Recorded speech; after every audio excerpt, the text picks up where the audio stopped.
Good morning, good morning, good morning. I got a weird audio tang.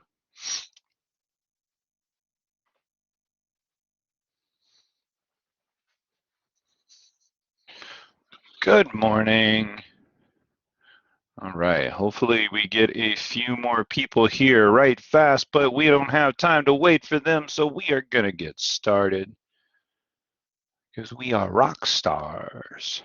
Yep, always at traffic, man. I bet you there's probably a school bus.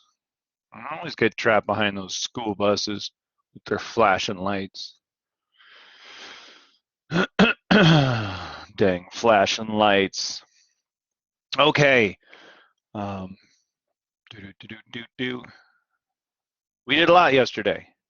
We're going to do a lot today. It's just a matter of course here for the rest of the semester. There's a lot of work that needs to get done, and you guys have been learning on the little pieces of the puzzle. We got to keep putting them together. Hopefully, you guys are going. And a huge part of college for me was learning how to study properly and how not to procrastinate completely.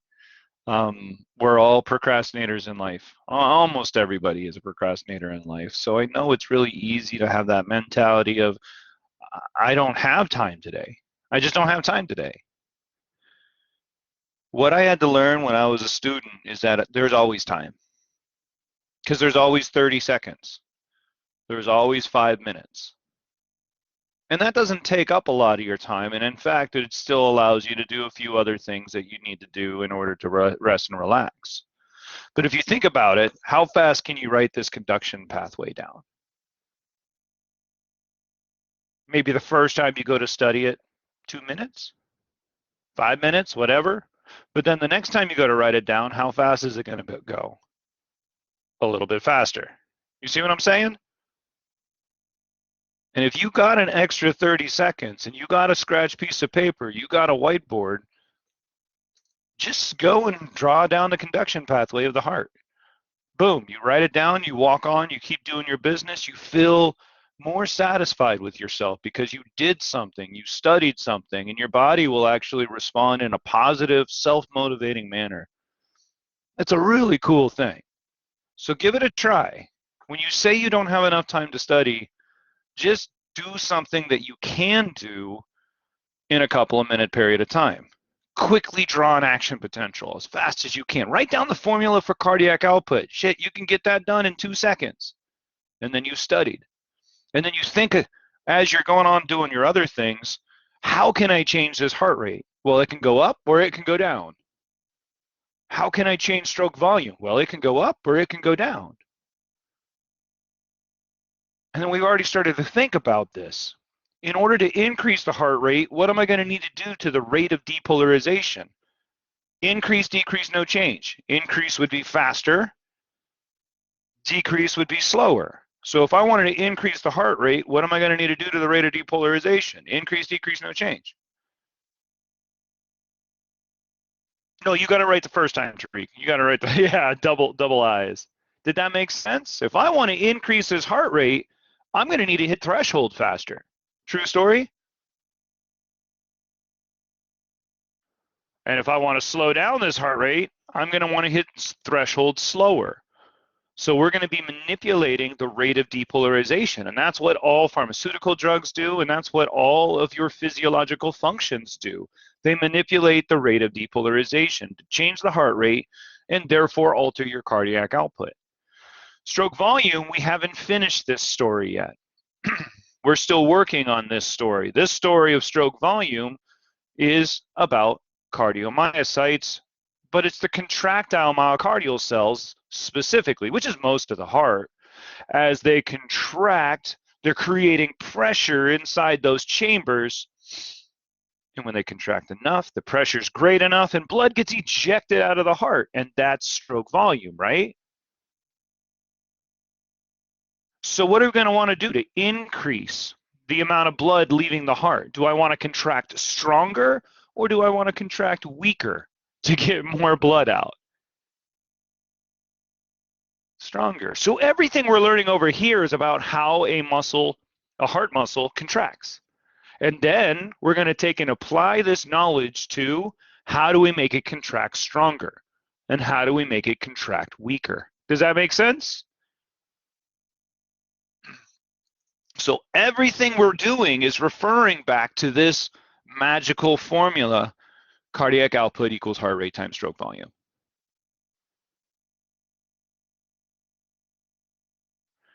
Was that a helpful segue? Quick review, very fast review, but did it help you start to tie some of the pieces of the puzzle together? This is what we're doing. This is what we do every unit. We're trying to build a story, and we tend to have a great summary of that story somewhere.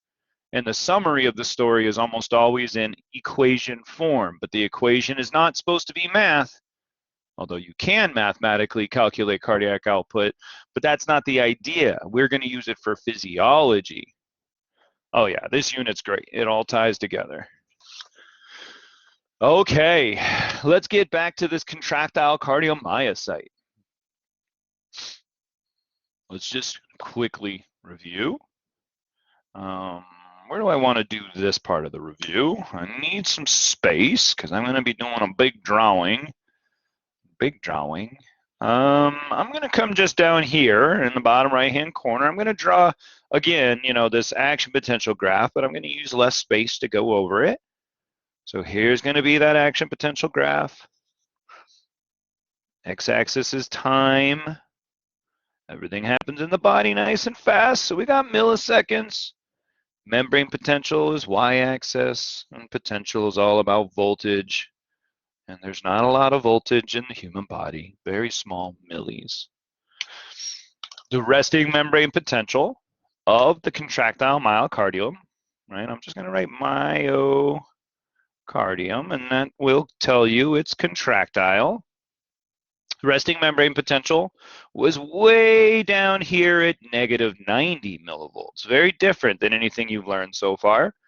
And the reason why is because they don't have other types of leak channels except for potassium. And if you only have potassium leak channels, that says RMP. I didn't do a very good job with my size, sorry. That's resting membrane potential. But if you only have potassium leak channels, the resting membrane potential will be at negative 90. And threshold here is at negative 70. It's just a slightly different variation of a voltage-gated sodium channel, but this is threshold, therefore it is the energy requirement in voltage, the energy required to open up a voltage-gated channel. It's specifically going to be a voltage-gated sodium channel. So these cells, they sit at rest for as long as they need to, because they're waiting for electricity to come to them. They can't make their own electricity. They're just going to wait here until electricity comes to them. And that electricity is going to come to them in the form of an action potential created by the autorhythmic cell. And there's a lot of current rushing through those gap junctions of the heart. And when it hits the myocardium, boom, that current is going to shoot straight up because so many positive ions are flying into this myocardial tissue. Yes and no. But yes, so for right now, no. They're the only ones that have voltage-gated calcium gates that create an action potential. But remember, these ones are going to have these L-type calcium channels, which are voltage-gated calcium channels as well. They're just not going to be a single determinant of the action potential. They're going to help prolong the action potential. That makes sense? The autorhythmic cells, what makes them different, of course, is that they don't have voltage-gated sodium channels, which is pretty unique for the human body. So anyways, this current here is going to hit that cell membrane and it will reach threshold. And because this is a myocardial cell, it will have these further continuation of the action potentials, and that's got to come about because of the opening of voltage-gated sodium channels, like I explained yesterday. So all of this sodium comes rushing into the cell, lots of positive charges, going to come all the way up to about plus 30, quite a big number. It's actually a bigger membrane potential than even we had in skeletal muscle and neurons, because that was only to about plus 20 or so. So there's more current in the heart. But those voltage-gated sodium channels, they have an inactivation gate that's going to close. And when it closes, the first of the voltage-gated potassium channels, which is transient and very fast, it starts opening down here, but it's going to fully open here, but it's only open for a very short period of time. So we're going to just draw like a little, ski slope. It's not a flat line down, it's a little curved. That is due to the opening and closing of a fast voltage-gated potassium channel.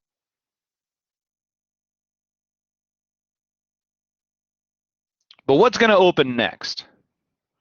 Help me help you. Show me the money. You had me at hello. Human brain is 5 pounds. Yeah, more specifically is what Ashley just wrote.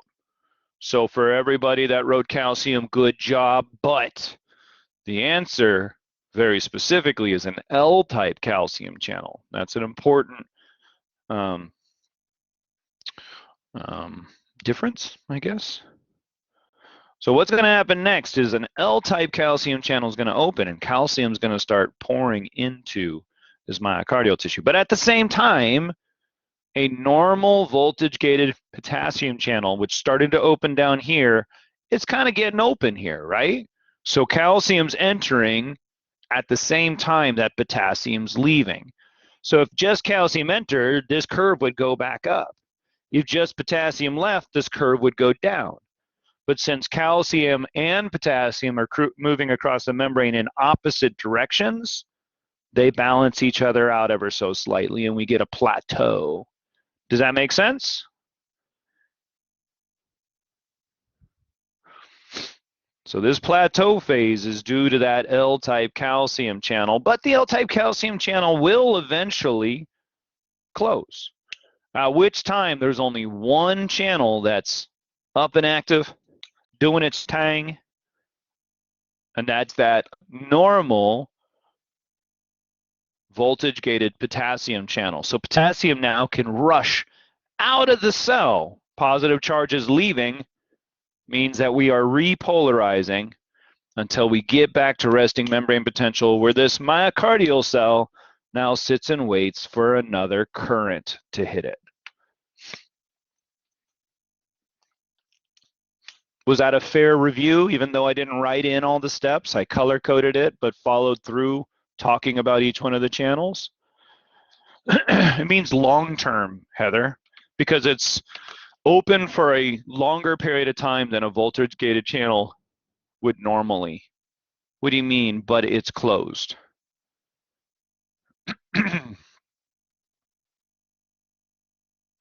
I apologize. It opened and not the L-type opens here and closes way over here. That's a long time for a voltage-gated channel to be open. Most voltage-gated channels. Like if it was a voltage-gated sodium channel, boom, it's already open right here. Or it's already open and closed right here. I mean, we're talking milliseconds. This period of time right here is about 200 to 300 milliseconds. So that's a fair amount of time in the human body. That's a fair amount of time in the human body. Okay.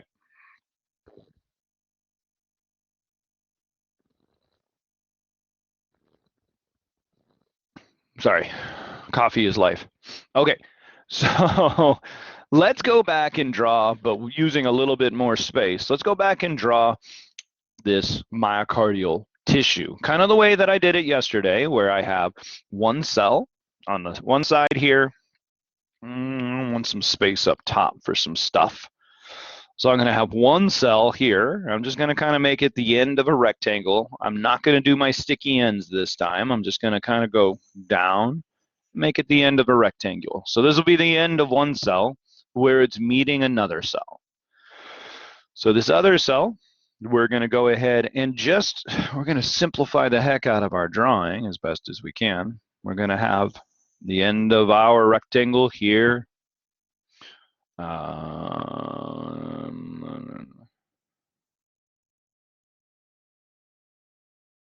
No, Tariq. I'm glad that you're getting that fixed now. The sequence of events goes as follows. If we're just talking about voltage gated channels, the sequence of events goes as follows. I'm trying to read. Yeah. So here, right here, this is where pretty much all the voltage gated channels start to open, except for the L type, really.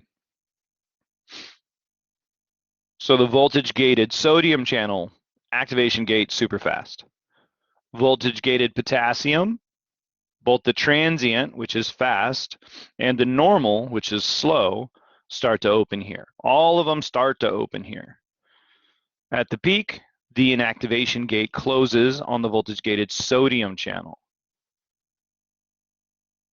And the fast or transient voltage gated potassium channel fully opens for a short period of time before closing here. It's fully closed, but the normal one is still opening. So that's what I don't see in your paragraph. That voltage gated potassium, normal, it's still in the process of opening. It's not closing yet.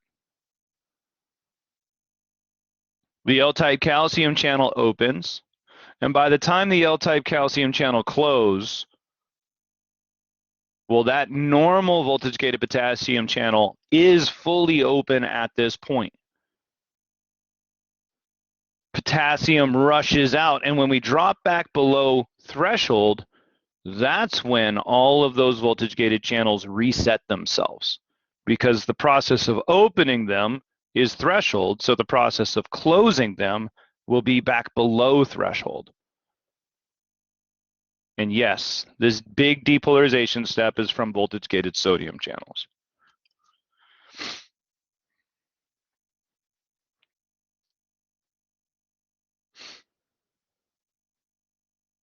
You're welcome.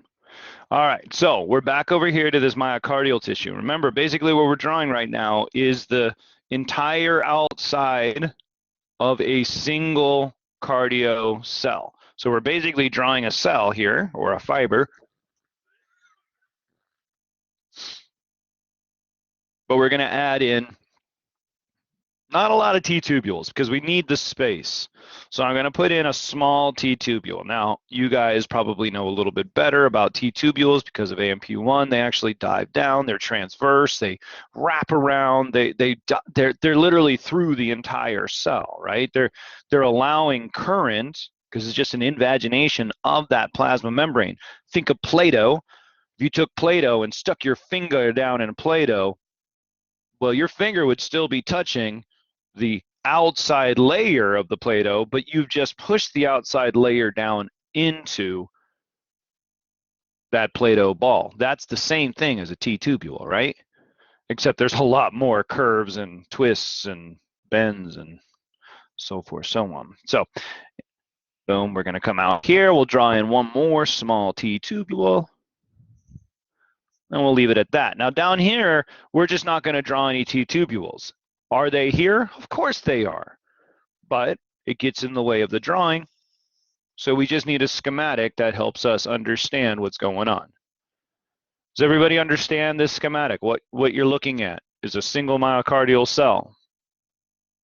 This would be that plasma membrane of the cell, and there's a lot of stuff going on inside of this, right? All the organelles, so nucleus, mitochondria, Golgi apparatus. There's a lot going on inside these cells, but we're only going to consider one thing and one thing only. Well, besides the T-tubule. Well, I guess two things we're going to consider. is don't forget, these are contractile muscle cells. So we have to think about the myofilaments. But the first thing I'm going to draw in here, make sure it's in your diagram every single time because it's so darn important to muscle physiology, is a big-ass bag of calcium. Who am I? Who am I if I'm a big-ass bag of calcium? I'm a big-ass bag of calcium, therefore I am a sarcoplasmic reticulum. And that sarcoplasmic reticulum, if you'll recall, actually lies over the top. Right? It's surrounding, it's wrapping itself around all the actin and myosin and all that jazz. I'm going to just kind of draw it in as a box because I want more space. I need more space to do other parts of this diagram. So I'm going to draw in a couple SRs. Awesome. So label it SR, label it SR. And I want you guys to focus on this idea that the SR is a big-ass bag of calcium. So draw your calcium in here. You can just draw a single piece of calcium in here. That's all it takes for you guys to remember that the calcium inside of this SR is a very high concentration. Now, if I'm going to make calcium high concentration inside the SR, I'm going to need to move calcium from everywhere else into the SR. So I'm going to be moving calcium from an area of low to high. Now, what sort of transporter allows me to move calcium from low to high?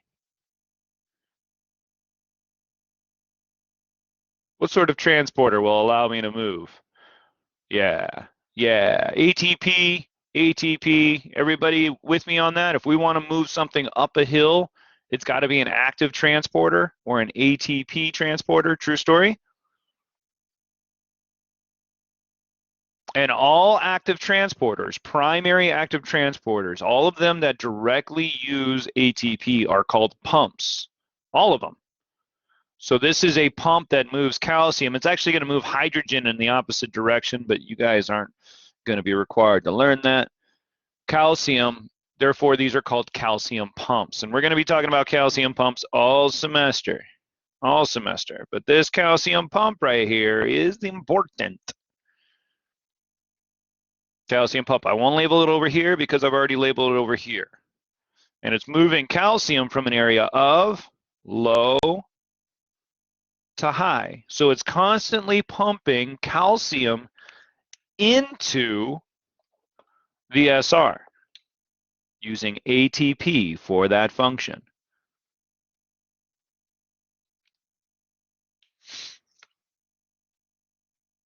Where else is calcium high?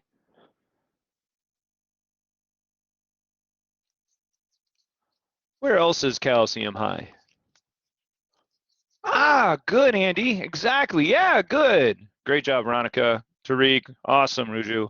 Ashley. Yeah, it's outside the cell. So if I want to make calcium high concentration outside the cell, well, I'm going to need to be moving calcium from, remember, this is actually something I need to reiterate because students don't always remember this. The SR is not ICF.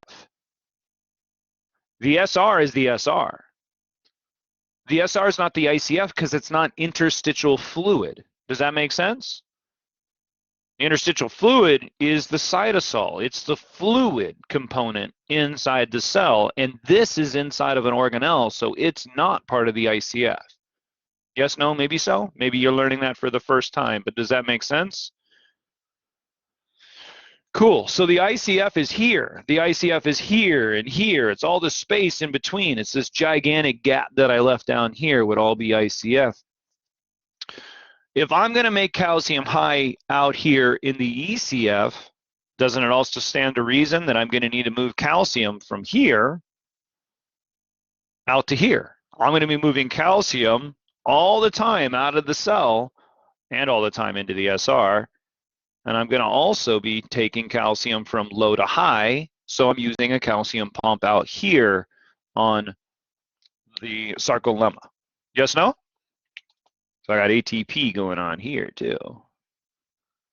Anywhere calcium's high, we must have a calcium pump that moves it around to make it high there. No if and or buts.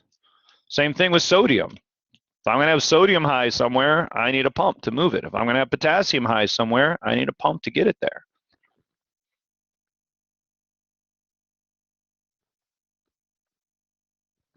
All right, cool. A couple other important little anatomical features that we would like to draw in. Gap junctions. We just draw those in by drawing a column. You're a good artist. You can make this actually look like a pore that goes all the way through, but I'm not a good artist. Why are we moving it from ICF? You'll see in a second, Tariq. We move it from ICF to SR. We need it both places.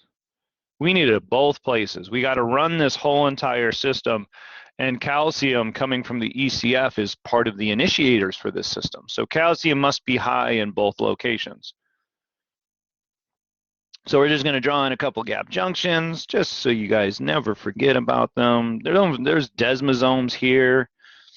There's all sorts of tight junctions. So we're holding these cells together with these different cellular intermediates that you learned about in AMP1.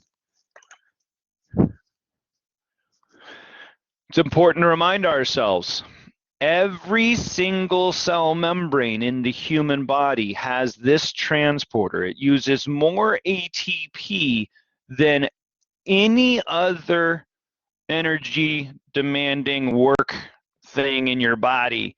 It is constantly using ATP. Who am I? Every cell in the human body has these covering their cell membranes. I am a sodium potassium ATP pump. You got it, right? So I'm moving sodium out of the cell, 3 sodium out, and I'm moving potassium into the cell, 2 potassium in. And you gotta, even if they're not drawn in a diagram, you gotta remember this, because where's sodium always higher? Outside the cell or inside the cell? Sodium, sorry, Melissa, where's sodium always higher? Sodium's always higher outside the cell, and it's outside because pump. Pump's always moving sodium out, always moving sodium out. Now, there are also leak channels on most of our cells, but what did we learn about sodium and leak channels? Do we have a lot of sodium leak channels on our myocardial tissue? Oh, that's weird. It's different, kind of cool, but it's all good. You guys don't have to overthink that part of this by any means. And then where's potassium higher?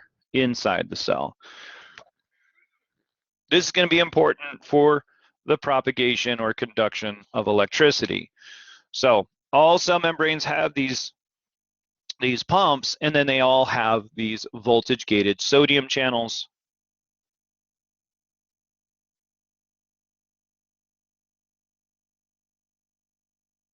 And these are everywhere, right? These are running all down through all of this.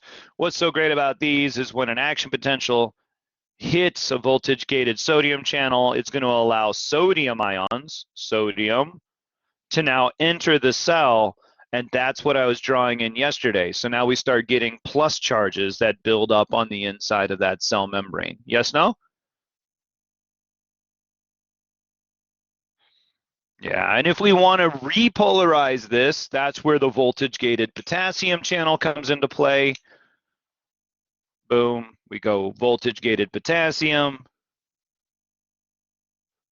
Cool. So that's going to allow the plus charges to eventually run out, but you know, these plus charges running this way are going to activate the next voltage-gated sodium channel first, and that's going to continue the conduction of this electrical signal along this cell membrane. And that's what we see going on over here. The movement of current is eventually going to hit the myocardial tissue, and the myocardial tissue is over here. So let's move these plus ions through the gap junction, and they build up over here, and eventually they're going to hit the cell membrane next to the cell that we want to contract. Is everybody following this conduction of electricity? It's just opening and closing of voltage-gated sodium channels, moving the current like an action. Action, we want action. And what makes these contractile portions of the myocardium unique is the presence of this green line. And what transporter are we referring to here with this green line? What's going on? They don't affect the sodium-potassium pump. Heather, they use the sodium-potassium pump.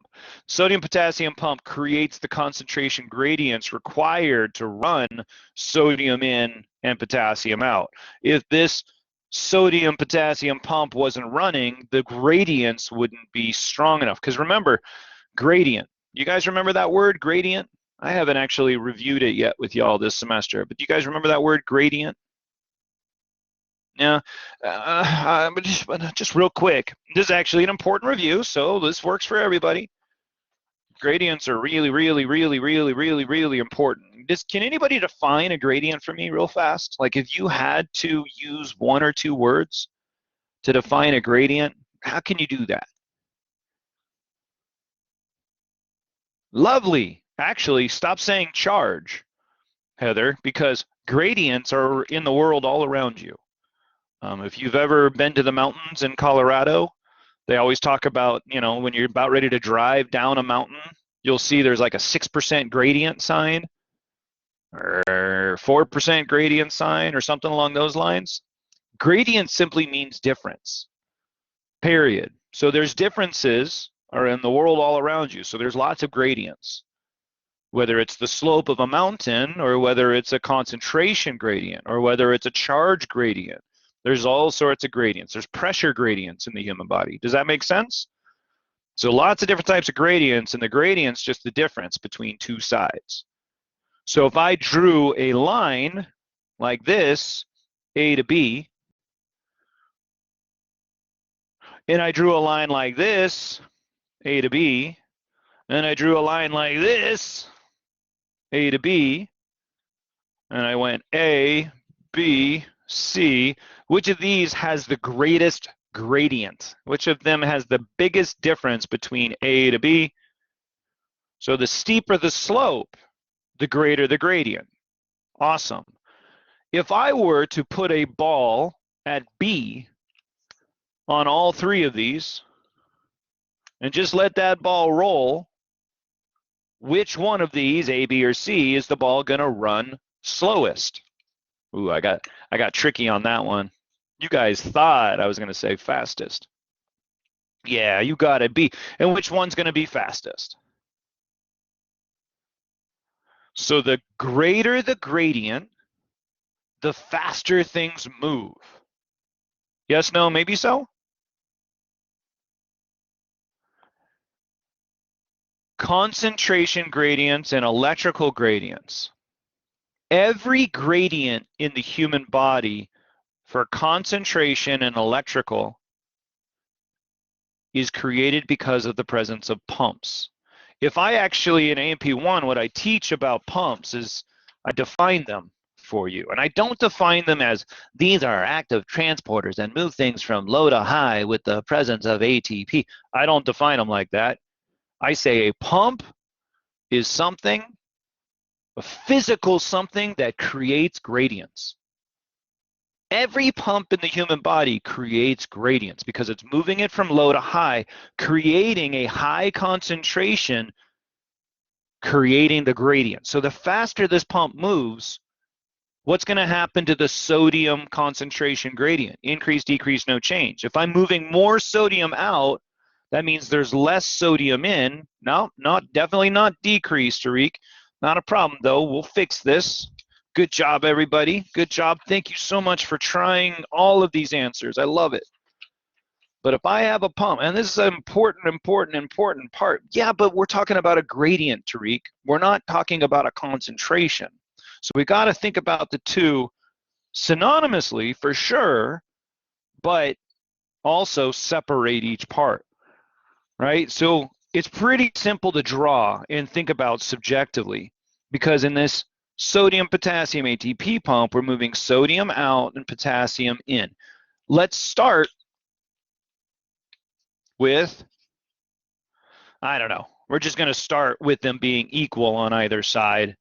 Sodium, sodium, sodium, sodium. So there's going to be whatever, 5 red sodium outside, and we'll have whatever, 5. We'll have 5. Oh, what am I doing? Brian.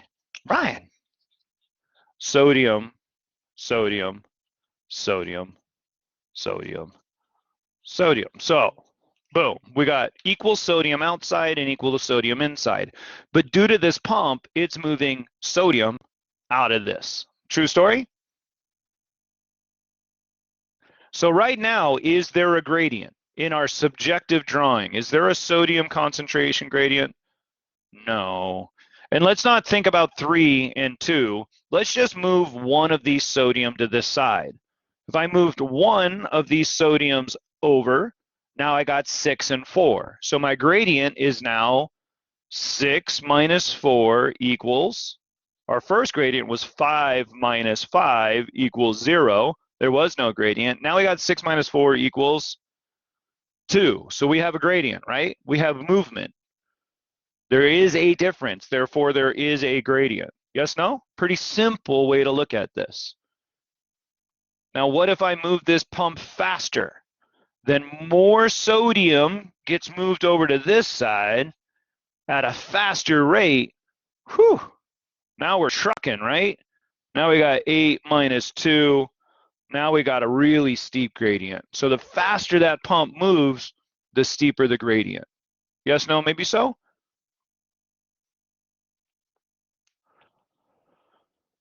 The inside of the cell is getting less positive, even though it's moving potassium in, but we're moving 3 out and 2 in, so yeah.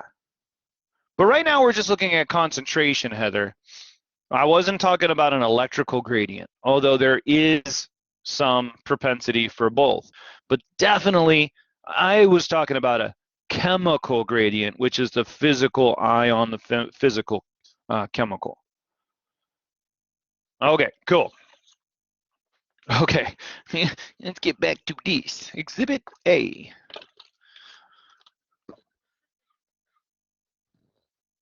So potassium's higher inside, creating a potassium concentration gradient. Sodium's higher outside, creating a sodium concentration gradient, all due to the sodium-potassium ATP pump.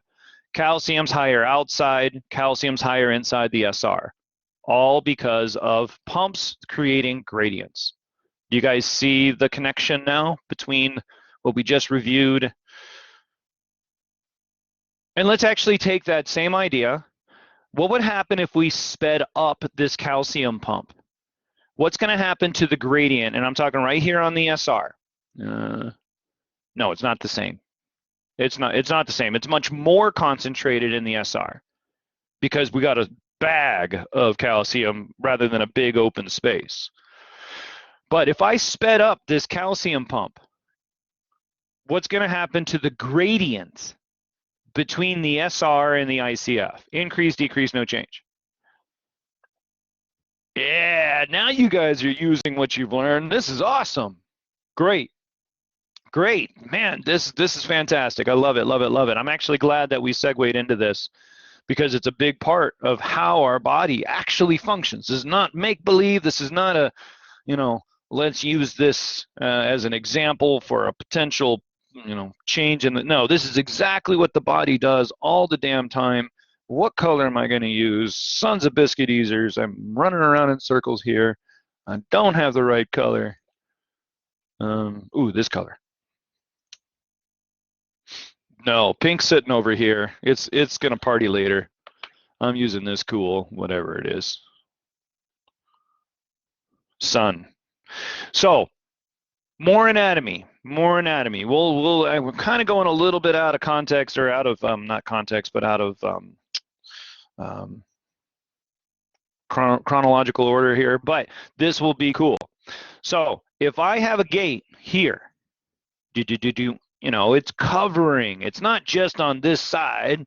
It's everywhere, but I want to make sure that my drawing has, you know, room for other things to move around. If I have a gate here for calcium, who am I? What are these gates that I'm drawing in for calcium? What gates on the surface of the SR? Not voltage gated. These are ones I talked about yesterday pretty quickly at the end of class. So you might have written it down and then promptly forgotten about it. It's always possible. No, non-activation gates. These are calcium channels. So these are the ones that I was referring to, not calcium pumps either. These are gates. These are gates. Calcium pumps are transporters specific. These are the ones that I refer to as calcium-sensitive calcium channels. You guys remember that use of terminology? Calcium-sensitive calcium channels. I don't want to use up too much extra space, but I do want to write this down again. So I'm going to kind of come down here. RYR is ryanidine. So ryanidine receptors. And these are calcium sensitive, telling you what opens them. What opens a ryanidine receptor, everybody? The presence of calcium. Calcium binds to this channel and opens this channel. And when this channel is open, what can pass through them?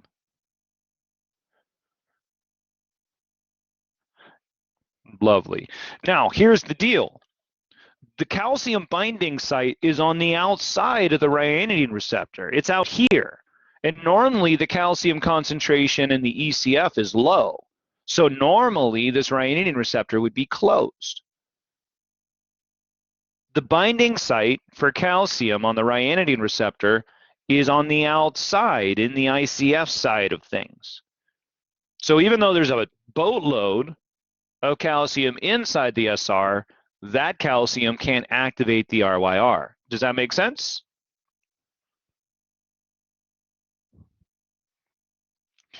All right, last little bit now. We got a calcium pump, and in our little story, we sped it up.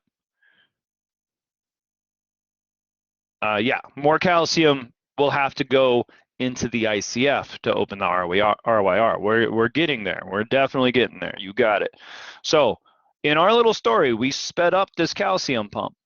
And we made it so that what happened to the concentration gradient? Increase, decrease, no change. As we speed this up, more calcium in, less calcium out. Therefore, the concentration gradient between the SR and the ICF is huge. It's a big ass bag of calcium. Does that make sense? And so if I speed this pump up and then I open this ryanidine receptor, what's going to happen to the speed that the calcium could rush back out into the ICF? Increase, decrease, no change. If I have more calcium here and less calcium here, then the concentration gradient just became huge. Therefore, when I push it back down the hill, what's going to happen to its speed? Increase, decrease, no change. I only have a few people answering. Did that make sense? We just made the slope steeper, and we just rolling a ball down a slope. The steeper the slope, the faster it can move. Yes? I used to go up on the top of Washington Pass and a few other passes up in, well, Washington State. And they had some crazy steep gradients. And I just put my car in neutral because I was a broke ass college kid. I'm like, I'm not spending money on gas. So I'd put I had a stick, you know, so I just pop it in neutral and I'd coast all the way down, miles and miles down these mountain slopes, just using kinetic energy, using the concentration, using the gradient of the slope to let my car go from high to low. Make sense? The steeper that slope, the faster your car would go.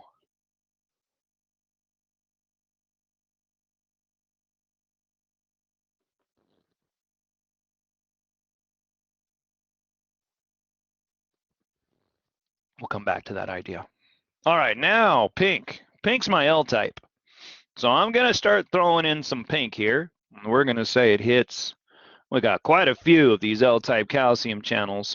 We just don't want to draw too many of them, so we're going to put them in like this. We're going to label them L-type calcium channels. Beautiful. Okay. L-type calcium channels. These, I should have done this dark green because it's the same color as this, but these match with this. These are the L-types. So they open here. So when the current reaches maximum potential on the cell membrane, these L-type calcium channels will be fully open.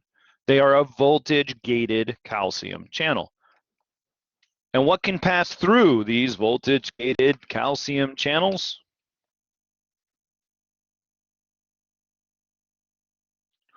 Calcium.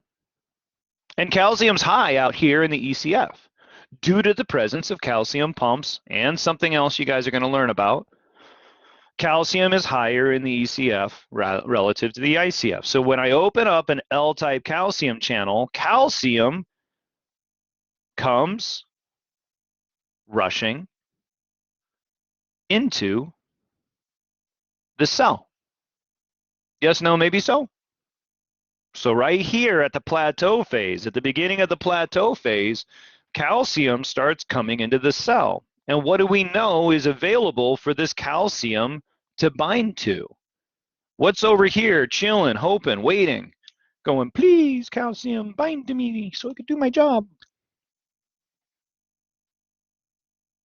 What is a calcium sensitive channel that this calcium is going to come into contact with? Got it. It's the RYR. It's the ryanodine receptor. So when calcium comes rushing into the cell during the plateau phase, the ryanodine receptor will open, at which point this big-ass bag of calcium will release its calcium into the rest of that myocardial cell. So now we have calcium coming from the ECF, and we have calcium coming from the SR. So what's going to start happening to the concentration of calcium inside the ICF at this time? Increase, decrease, no change. As calcium's rushing out of the SR, as calcium's rushing in from the ECF, what's going to happen to the concentration of calcium inside this cell? Increase, decrease, no change.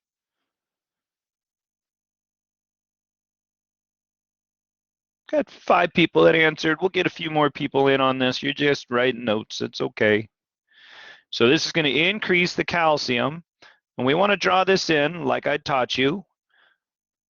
Brackets around something tells you concentration. So in science, if you draw in something in brackets, it means concentration.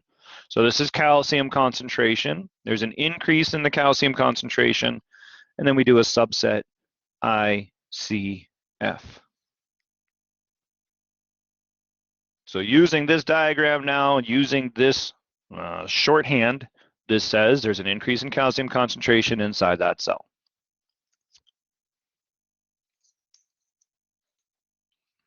And what is calcium good for in terms of muscle contraction? What is the binding site?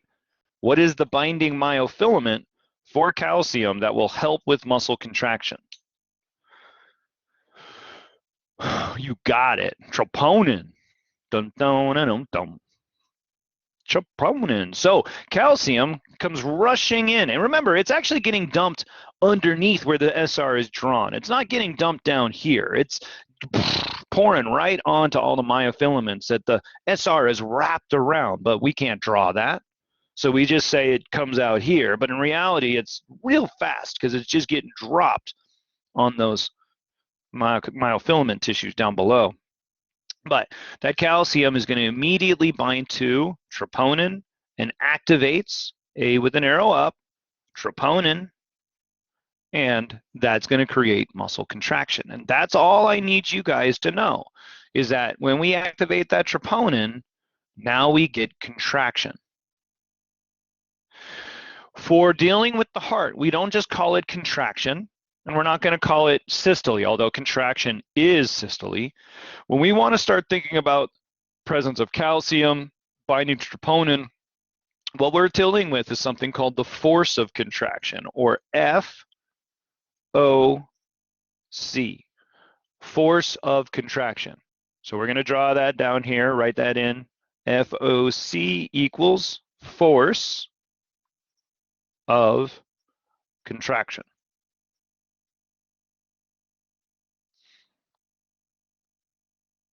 And when troponin is activated, what's going to happen to the force of contraction? Increase, decrease, no change. Lovely, lovely. So we want to write that in. Calcium enters the ICF, calcium binds to troponin, that's going to increase the force of contraction. And there's an easy way to think about the force of contraction in cardio tissue. It's a little bit different than skeletal muscle. Skeletal muscle has summation. Because they don't have a plateau phase, we can get a summation of multiple muscle fibers that all combine together to create force, and we can get tetanus over time in skeletal muscle, not in cardio tissue. So we have to have another way of controlling the force of contraction, and it's really simple. It's actually more simple than in skeletal muscle, in my opinion. It's all related to calcium. The more calcium inside the cell, the more troponin gets activated. The more troponin that gets activated, the more the muscle can contract. It's that simple. If you increase the amount of calcium inside the ICF, the heart will contract stronger. How cool is that? I think it's super cool, and we can manipulate that pretty easily medically. In other words, the force of contraction is proportional to, this is a fishy symbol, right? It's an alpha. So I'll say force of contraction is fishy to. That just means proportional to. I'll remind you guys on the math of that in just a second. Let's just write this down first. The force of contraction is proportional to the concentration of calcium in the ICF. So let me remind you guys of what proportional means. Proportional does not mean equal to. It just means that what happens on the right side of the equation also happens on the left side of the equation. So if I were to write A is fishy to B, A doesn't equal B, right? So if B is 2, it doesn't mean A is 2. Does that make sense? That's what proportional means, is they're not equal to one another. But if B were to increase, what would happen to A? Regardless of what the value of B was, if B increases, what happens to A? Increase, decrease, no change. So this is just a reminder for a few people that maybe were never taught about proportionality. So if you were, awesome. If you were not, there you go. There's also something called inversely proportional. So this one here is proportional or directly proportional, and we would normally say this is directly proportional. But there's also one that's inversely proportional, A alpha 1 over B. So that's an inverse right there. This is called inversely proportional. This is a term you'll need to know for your test and stuff, because I'll always proportional. I'll always be asking you guys about formulas and how to use formulas to understand physiology, not math. I'm not putting a single number here yet, but I will because it helps us understand this a little better. So in this particular scenario, let's say that B equals 1. Okay, so if A was proportional to 1 over 1, in essence, A would be proportional to 1, right? And if we wanted to do it with an equal sign, A would equal 1 in this scenario. True story? But what if B equaled 2? Then A is fishy to 1 over 2. Did the right side of the equation just get bigger, or did the right side of the equation just get smaller? Oh, so what I'm saying here is as B gets bigger, if I'm inversely proportional, what happens to A? Does it get bigger or does it get smaller? Oh, it just got smaller, didn't it? What if B was 16? Well, shit, A would be really small. It'd be 1/16 of what B is doing. So these are always opposite. So as B increases, A would decrease.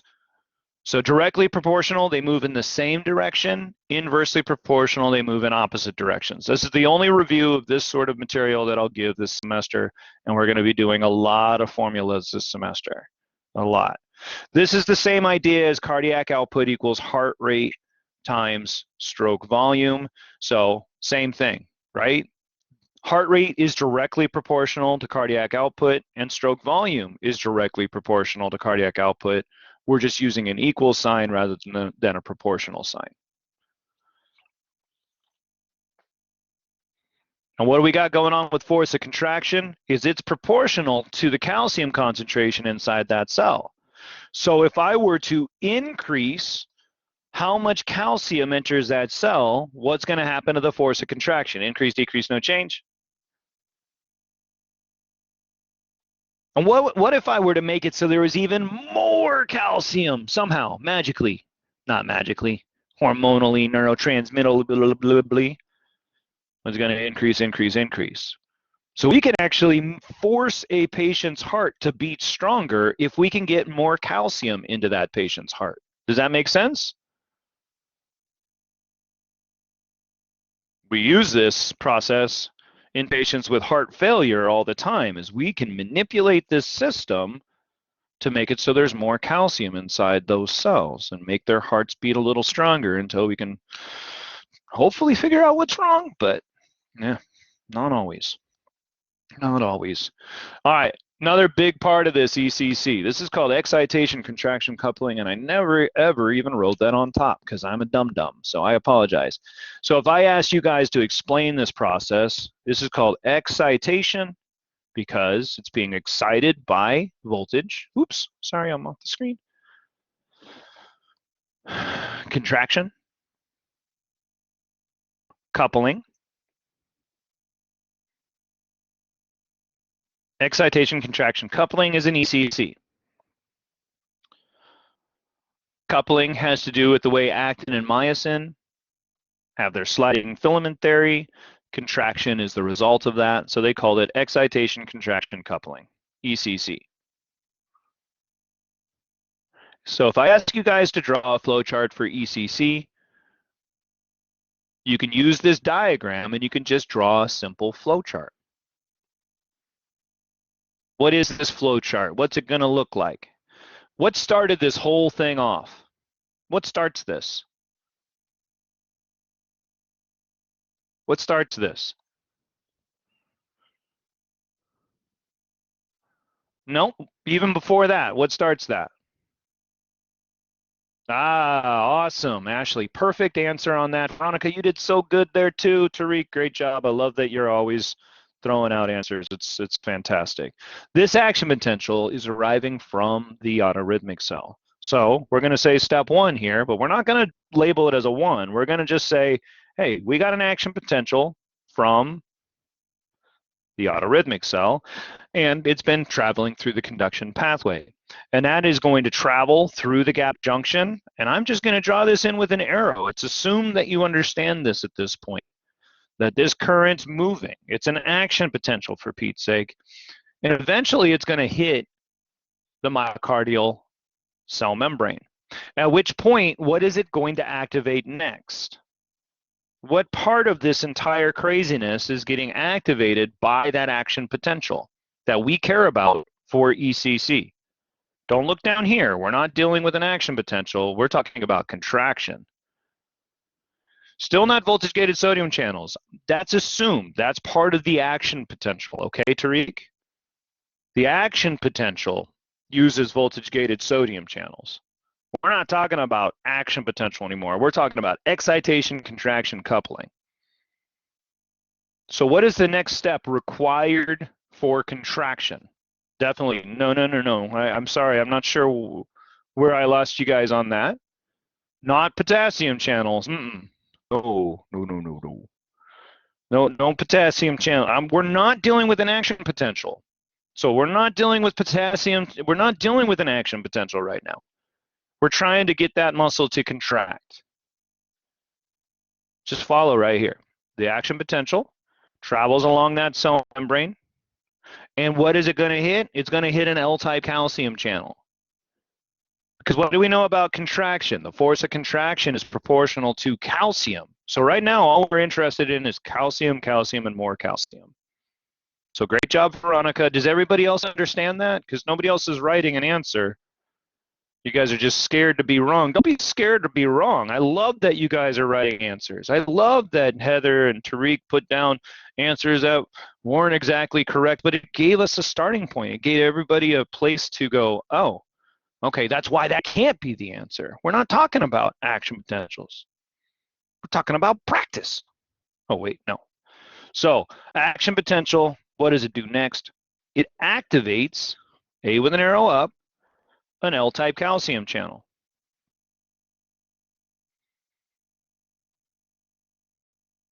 All right, cool. What happens next? I love it. What happens? Oh, does RYR happen next? Does that really happen next? Or what is required to activate the RYR first, y'all? Thank you, Andy and Veronica, for writing something. Yeah, don't we need calcium first? We need calcium first. This is an important part of this puzzle. Just because we open L-type calcium channels doesn't mean that calcium always enters the cell the same way. So what if we change the calcium concentration out here? Increase, decrease, no change, calcium, right? If we have more calcium out here, calcium enters faster. If we have less calcium out here, calcium enters slower. So we need to be thinking about this step of calcium influx. So when we open up an L-type calcium channel, the next step is calcium has to enter that cell. So here we're going to increase calcium influx from ECF. True story? The reason why we do this, again, because we can manipulate this. We can change the amount of calcium, therefore we can change the amount of calcium influx. What would happen to the amount of calcium influx if we held this L-type calcium channel open just a little bit longer? What would happen to the amount of calcium that can enter the cell? Increase, decrease, no change. Oh. Yeah, this is what your sympathetic nervous system does. So we're going to be seeing how all of this comes into play. We want to make sure that we're thinking about all the different pieces of the puzzle. So we're increasing calcium influx from the ECF. Awesome. Now, what happens next? Now what happens to that calcium as it enters here? What's it binding to now? Good. Now we're dealing with the RYR. Lovely. So we're going to take this. I'm just going to flow chart back this way. Nice loop. So now we're activating RYR. What happens next?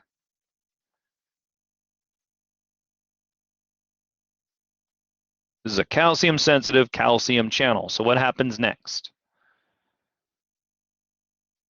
Yeah, not into SR. Not into.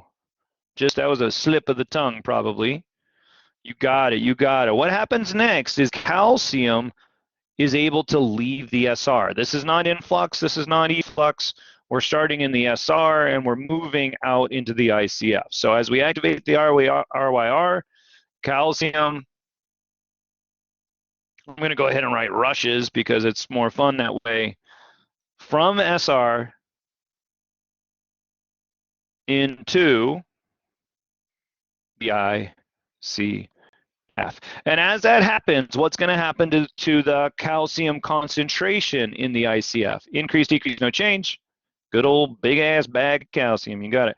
So now we're going to have an increase in the calcium concentration in the ICF. And what do we know that binds to and activates? Troponin. I'm going to skip that part in my flow chart. In fact, I'm just going to put it right here. Troponin. Because we don't want to forget about it, but we don't want to waste too much of our energy dealing with it. But the more calcium, the more troponin is going to be activated. And therefore, the next step of this is right here. What's going to happen to this patient's force of contraction, or your force of contraction? This is happening every single heartbeat. So it's going to increase the force of contraction. Awesome.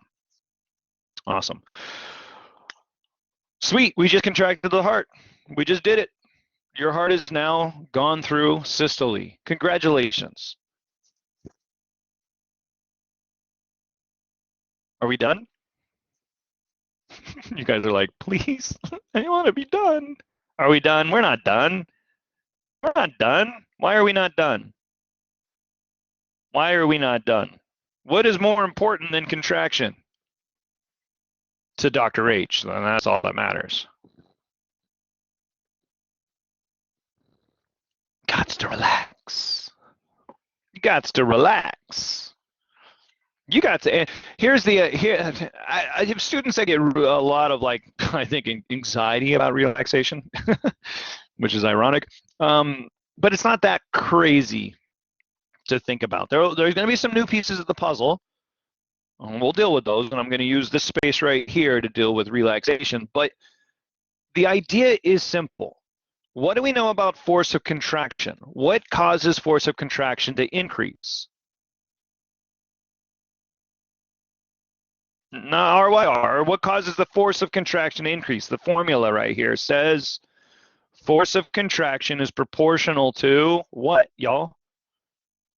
You're not wrong in that it's troponin, but that's why I wanted to skip that so you'd stop thinking about the damn thing. But I want you to also think about it at the same time. But force of contraction is proportional to calcium.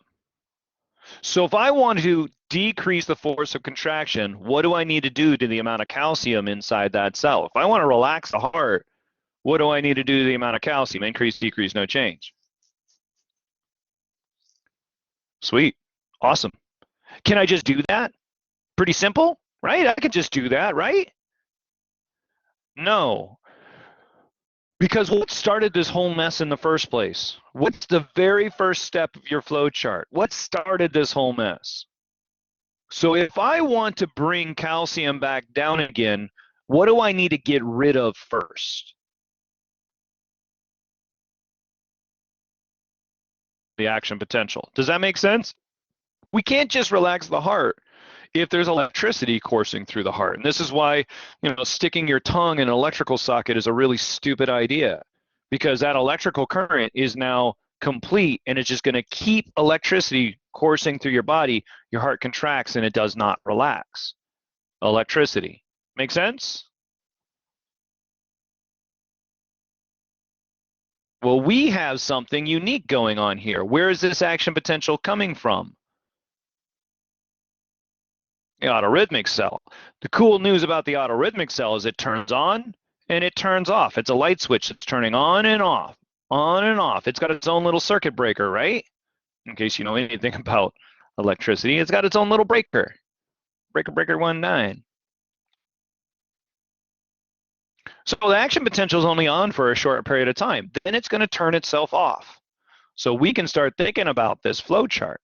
If we lose that AP, we decrease the AP, right? We're just going to say decrease AP, and the whole idea here is we no longer have an electrical signal going through that heart. So what's going to happen when there's no more action potential? What is the next step? You can come down here to your main diagram and start thinking about that too. If there's less action potentials, what's going to happen next? Yeah, it's going to close those L types. They were already open, Veronica. So that's why that terminal, I mean, I'd accept it on an exam, don't get me wrong, but it's not like it won't open. It was open, so now it's closing. Does that make sense? Sweet. So we're decreasing the number of action potentials, or the action potentials have stopped because the autorhythmic cell is no longer creating it. It's in the pacemaker period of time. And so now that L-type calcium channel closes. Close. L-type.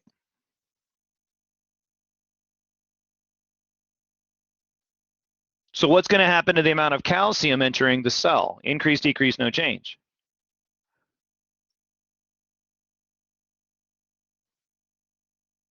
So we're decreasing calcium influx.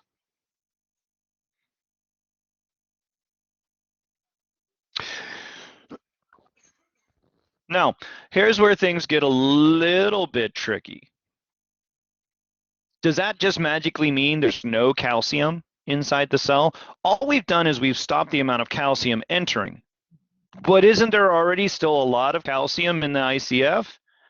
Yeah, the good old bag of calcium is still here, but remember, at this point right now, all we've done is we've blocked calcium influx. So we still got a lot of calcium in that ICF. Awesome, Heather. Does that make sense to everybody else? We still have a lot of calcium in that ICF. So what do we need to do to that calcium that's in the ICF? And the answer is we need to put it back from whence it came. We got to get rid of it. So where did it, good, ATP, you're not wrong, Tariq. Where did it come from? Where did all this calcium come from?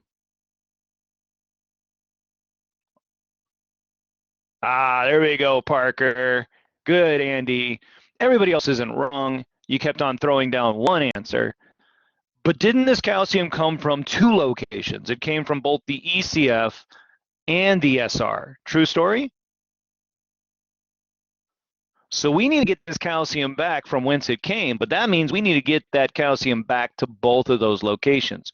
We're going to have to take all that calcium that was inside of the ICF and move it back into the SR. Cool. Don't we already have something that does that? Sure we do. So this calcium pump is activated 24/7. Every microsecond of every day, pumps are working. Every microsecond of every day, pumps are working. Does that make sense to everybody? As long as there's ATP, which is while you're alive, a pump is working. So right now, this pump has been working even during the contraction step, the pump is still working.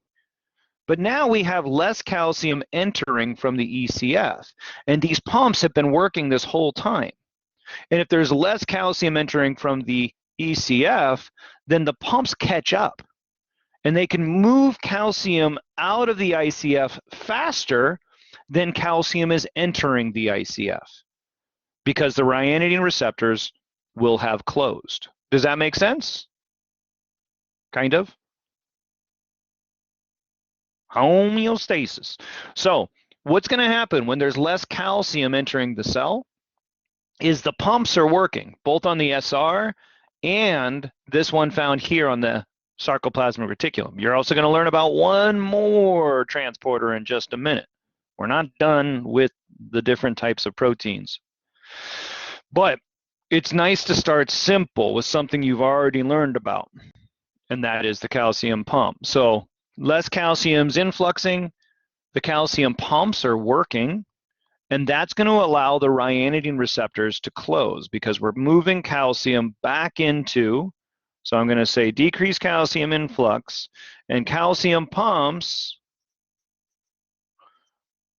move calcium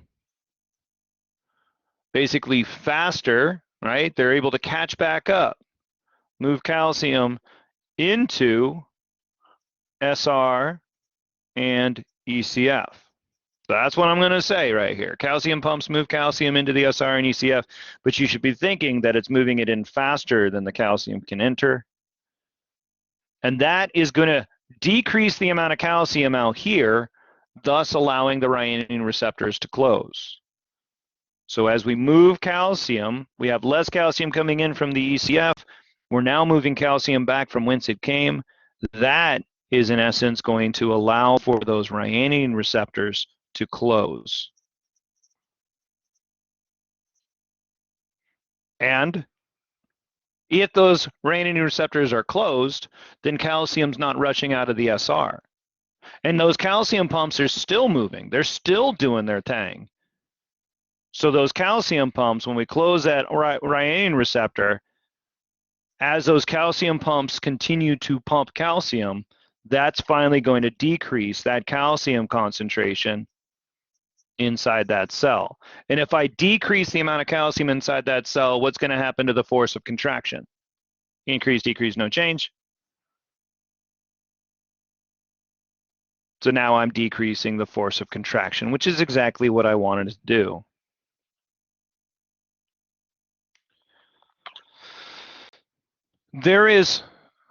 Moving calcium is a slow process relative to releasing calcium. Releasing calcium is real fast.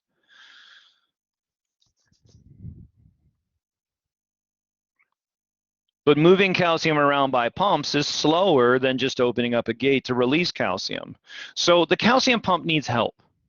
Calcium pump in and of itself can't do it alone. It needs help. Can you guys write that somewhere? Calcium pump needs help. I kind of ran out of room. Of course I did.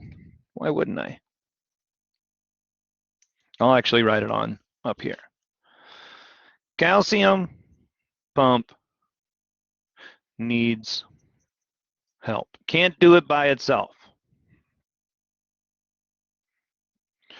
Well, calcium pumps are using ATP, but what I'm saying is there is another protein transporter, Tariq. Okay, it needs help. It needs another protein transporter. It needs help. It needs somebody else, something else. In and of itself, it's just not fast enough to get calcium out between contraction and relaxation phase. The help it has is called an NCX.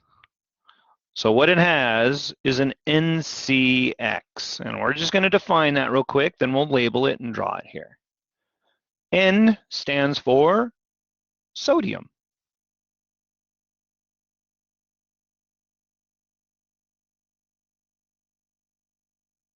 C stands for calcium.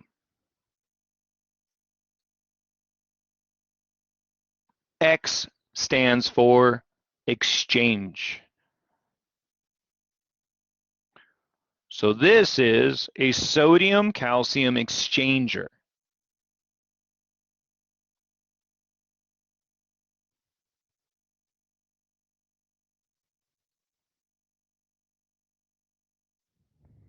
So let's draw it in here. I'm teaching it a little bit different this semester, I think. Yeah, I could teach this a million different ways, so we're good. This right here, the big green circle, will be our NCX. What do you know about the NCX now? Is it's going to exchange sodium for calcium. Does that make sense in terms of its name?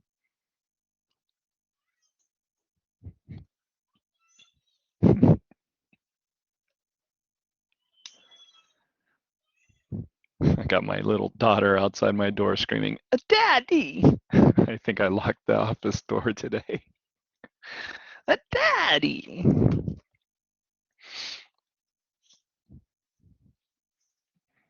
All right, NCX. Now, NCX is a cool little transporter, but in order for you to understand NCX, guess what? We should review just a bit, because I find that students don't understand the difference between an active transporter. Active transporter. There are many different types of active transporters. There are primary. You guys remember these terms? Secondary. And then there were others, tertiary, quaternary. But in A&P1, you learned about primary active transporters and secondary active transporters. Well, you were taught about them. You might not have learned about them. I find more often than not that students don't understand the difference between the two, but it's a pretty simple difference. All primary active transporters are pumps. Primary is a pump. And what do we know about pumps?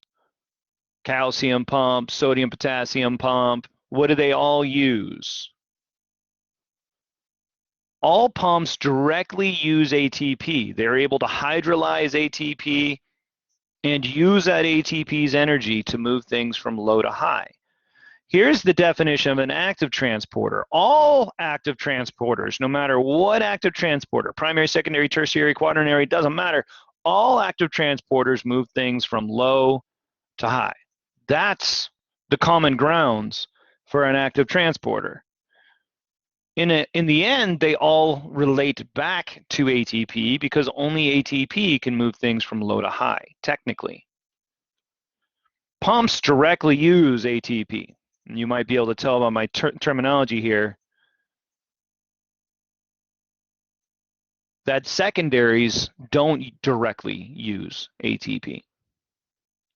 Only primaries directly use ATP. Only primaries are able to hydrolyze ATP into ADP in an inorganic phosphate. Secondaries cannot.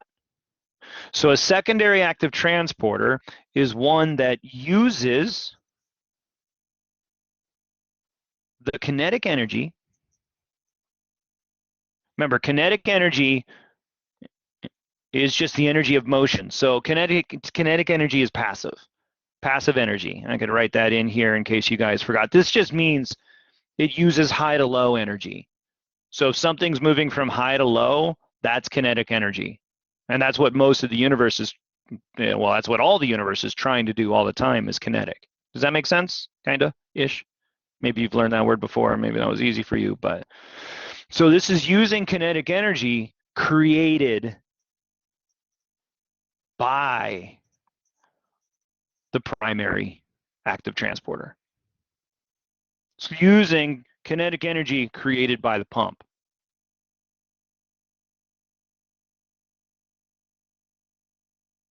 Gradient energy works too, Tariq, exactly. Kinetic energy is going down a gradient,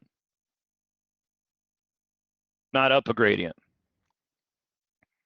So really easy way to talk about this. And we just start with something we know. We start with the sodium potassium pump. This is one that you guys you keep seeing over and over and over again. You must know about the sodium potassium pump.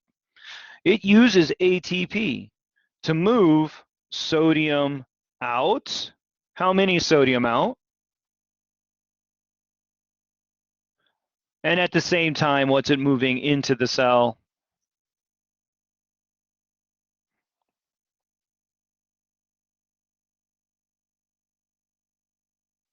So this sodium potassium pump just created a concentration gradient.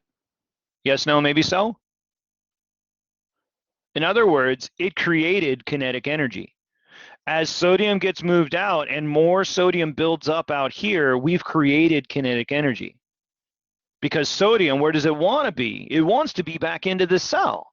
It wants to go from high to low. The pump is forcing it to go low to high, but it's just going to end up trying to get back into the cell. It's like, no, let me back in.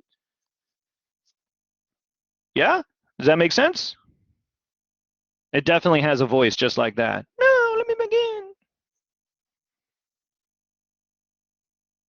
So it's trying to move from high to low. So what if the body made a couple of transporters that said, sweet, I'm going to let you go from high to low. I'll let you go from high to low, but while you're doing that, while you're moving from high to low, you're going to have to transport something in the opposite direction. We're going to steal your energy, and we're going to move something either in the opposite direction or the same direction. It doesn't matter, but we're going to steal your energy to move something from low to high. So the sodium is going from high to low, but at the same time, we move something else from low to high. That would be active transport, wouldn't it? Because at least one piece of material is going from low to high. Does that make sense?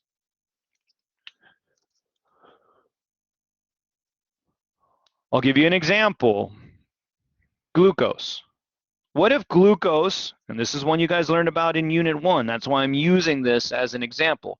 What if glucose out here, the concentration of glucose in the ECF, is relatively low compared to inside of the cell? I still need to get glucose into the cell. So I want to move glucose from low to high. Does that make sense? But it can't just go from low to high. And we don't have an ATP pump for glucose. That doesn't exist. So what we use is the concentration gradient created by sodium. As sodium moves back into this cell, the cell says, okay, we'll let you back in, but you need to bring glucose with you. So this is moving both sodium and glucose. This was SGLT. You guys remember that from Unit 1? The sodium glucose transporter. Yeah, we might not have talked about it in a lot of detail, but it was definitely there. And we're going to be talking a lot more about SGLTs later. No, sodium's not acting as the carrier. No. I'm sorry if I didn't explain that well. We're using the kinetic energy created by sodium. Sodium is moving through a transporter, the SGLT. The SGLT is the carrier. So what this would look like is basically, a Pac-Man shaped protein, and it's got binding sites on it. This would have binding sites for sodium. I think it's actually just one sodium, and then binding sites for glucose. And so sodium would bind, but in order for this carrier transport to actually move, to change conformation and dump the stuff off on the inside, what also needs to bind is glucose. It won't allow just sodium through. It doesn't work like that. Both of these things must be present. Sodium's moving from high to low, and glucose would be moving from low to high. Does that make sense? It needs both to bind. It needs both to act as a carrier. That would be the SGLT. Yes? Ish? This is a secondary active transporter. That's exactly what we're trying to define here. Secondary active transport. Boom, exclamation mark, you must know about it, you must know about it, you must know about it. Now, why is this so important? Well, the sodium calcium exchanger, oh, I'm so sorry. The sodium calcium exchange, you might have, honestly, I find that a lot of professors just teach about secondary active transporters, that they're on a PowerPoint somewhere. It's on a PowerPoint somewhere, but the actual understanding of the secondary active transporter often gets, like what you just said, glossed over. Like, it exists, move about your business. So, but that's why I have to teach this and remind you guys about secondary active transporters, because we're going to be learning all about them throughout the heart, the digestive system, the urinary system. They're using secondary active transporters as a major mechanism. In fact, the urinary system uses tertiary active transporters that are going to use the kinetic energy created by a secondary active transporter, which requires a kinetic energy created by a primary active transporter. Man, if a single one of those transporter breaks, when we got a change in kinetic energy, then the whole system starts to break. The body is both very strong and very fragile. Now, the NCX, the sodium calcium exchanger, is a secondary active transporter. Okay, it's a secondary active transporter. And the good news is you already know the primary active transporter required to run an NCX. Check out the word here, sodium. What transporter do we know is constantly moving sodium out of the cell every microsecond of every day using ATP, uses more ATP than any other pump in the human body? Who am I? I'm the sodium potassium ATP pump. Sweet. Now, I am going to be an NCX. I am this light blue, delicious, wonderful NCX. Sweet. I don't know why I said delicious. I'm weird. So sodium is built up outside the cell. We already got that. We got a sodium-potassium pump that's constantly moving 3 sodium out. Every single time this pump moves, 3 sodium get pumped out. Yes, no, maybe so?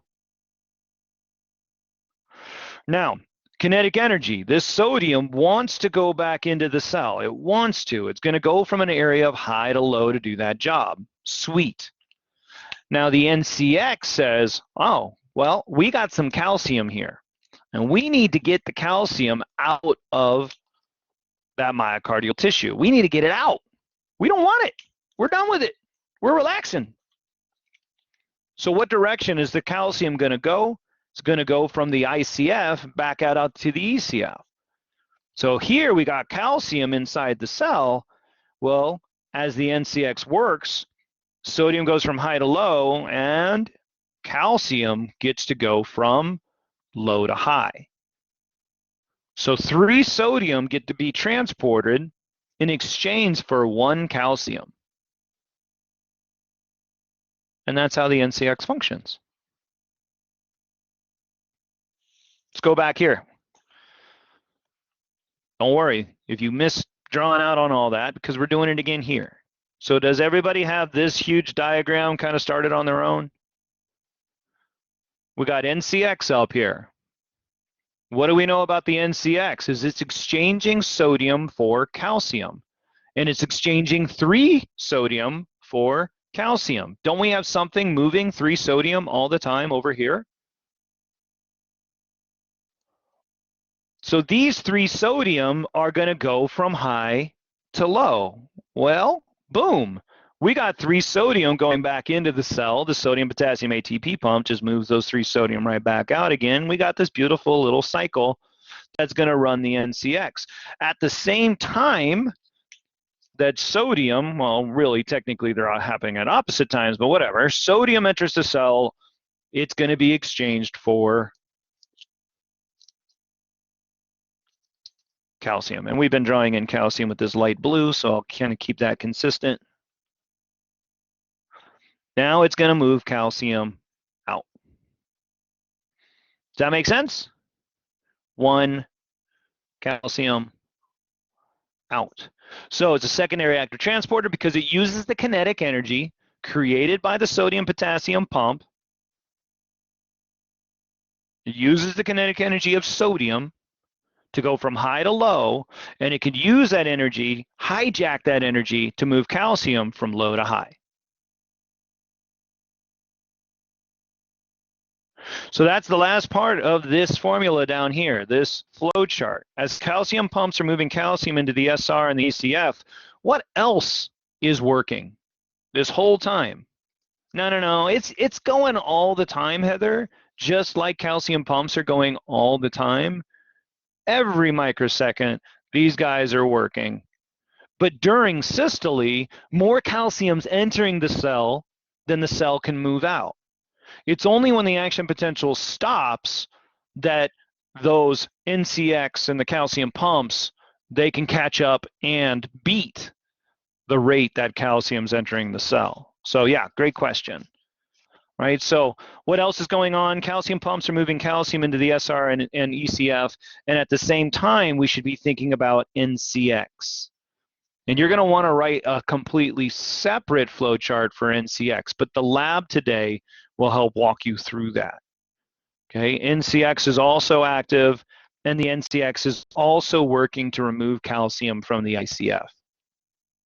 Yes, no, maybe so? The less, yeah, so, cool.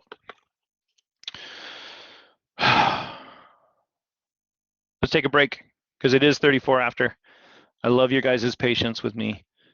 There's a lot to learn. You can see it's complicated. Let me just remind you guys of something before break. Please don't run away just yet. If you go to study this page, is it going to make sense? Probably not. What do you need to do if you go to study this material Start from scratch. I know it. You're like going, shit, I don't have that much time, Dr. H. Make that much time. Make that much time. Yeah, I got this on YouTube, and now you have it on recording too, right? You can always go back into this Collaborate and watch this exact lecture over again. But I also have it on YouTube without any student interaction, that sort of stuff. Exactly, Veronica. Wonderful. Perfect. NCX is only significant if we're trying to relax. Now, that being said, when we come back from break, I'm going to teach you guys how to use a drug to manipulate this guy. And as we manipulate this guy, we can actually alter the contraction of the heart. Yeah, we won't get into that, Tariq. I used to have students whose significant others would come onto campus and they'll be like, they'll introduce themselves to me and they'll be like, you don't need to introduce yourself. I I hear your voice while I'm sleeping, and this is the significant other. So I feel bad. Sorry, guys. You have to hear my voice a lot. It is always there, Veronica. Always running, just like the calcium pump. Let's take a good break. We got, unfortunately, still lots to learn. Some summertime, and summer class is brutal. Love you guys. Be back at let's be back at 11. Get a good brunch, breakfast in. Make your brains work. Make your brains work. I need them active. I need them functional. 11 o'clock.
Okay.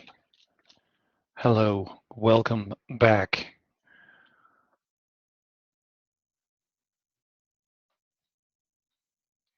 To the Destroy Your Brain segment. I don't want to destroy your brain, I want to fix it. Well, not fix it. There's nothing wrong with your brain. I get what you knew. I'm just trying to help.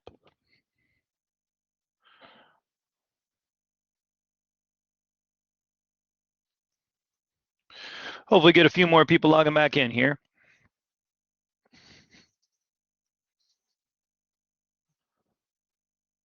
Right, today is a lab day, I believe. I know, I was being sarcastic, Tariq. Sorry, it was kind of like my traffic joke. My bad. My facetiousness doesn't always work out very well for everybody. Because I'm silly. All right, so we have been running through the lecture. Without your knowledge, we have been covering the lecture material. Pretty cool, huh? I always like that. I don't know, you guys may or may not, but I love redundancy. It was always my favorite way to learn. You know, so if you go back through these lecture PowerPoints, you'll notice that everything that I've been doing with Chalk Talk is covered. Everything. So for instance, conduction pathway of the heart, right? It's all here. Now you guys can write it out as a flow chart. Now you guys understand what this picture even means, right? We got all the rhythmic cells. We get this rhythm that starts in the SA node and is created because of an action potential. The auto action potential is created because there is a leaky cell membrane. Leaky also means permeable. Does that make sense? Leaky also means permeable. So on this figure right here, what you'll notice is that it's really well summarized. There's a capital P. Well, that means permeability. That means leakiness. So down here at resting membrane potential, what ends up happening is the funny channel, F, funny channel, the funny channel opens. And what can pass through the funny channel? Sodium. And so when the funny channel opens, it increases the permeability of that membrane to sodium. Do you guys see how this terminology works on this graph? Maybe you figured it out already, maybe you didn't. And at the same time, there's a decrease in the permeability to potassium, which is perfect because we've repolarized. Awesome. Now, the funny channel is only open for a short period of time. So when it closes, it's going to decrease the permeability of sodium through that funny channel. Yes, no, maybe so? Everybody see that? And there's an increase in permeability of calcium through, T-type calcium channels. These are transient. They're leaky, and they're only open for a short period of time. They close at threshold, decreases the permeability of calcium through the T-type, but what opens at threshold is the L-type calcium channel, the voltage-gated calcium channel, thus increasing the permeability of calcium through that channel. Sweet. We peak out, that L-type calcium channel closes, we decrease the permeability of calcium through that channel, but the voltage-gated potassium channel fully opens, thus we repolarize as the permeability of potassium increases. Was that helpful? Do you guys understand this terminology, and does it match with what you guys learned already?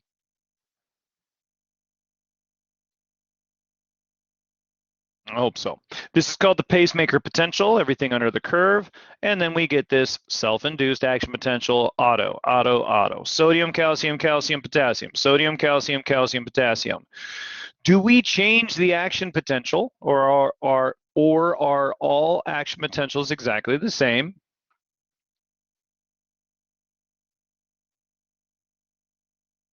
All action potentials are the same. So what part of this curve changes whether or not we want to increase or decrease the heart rate?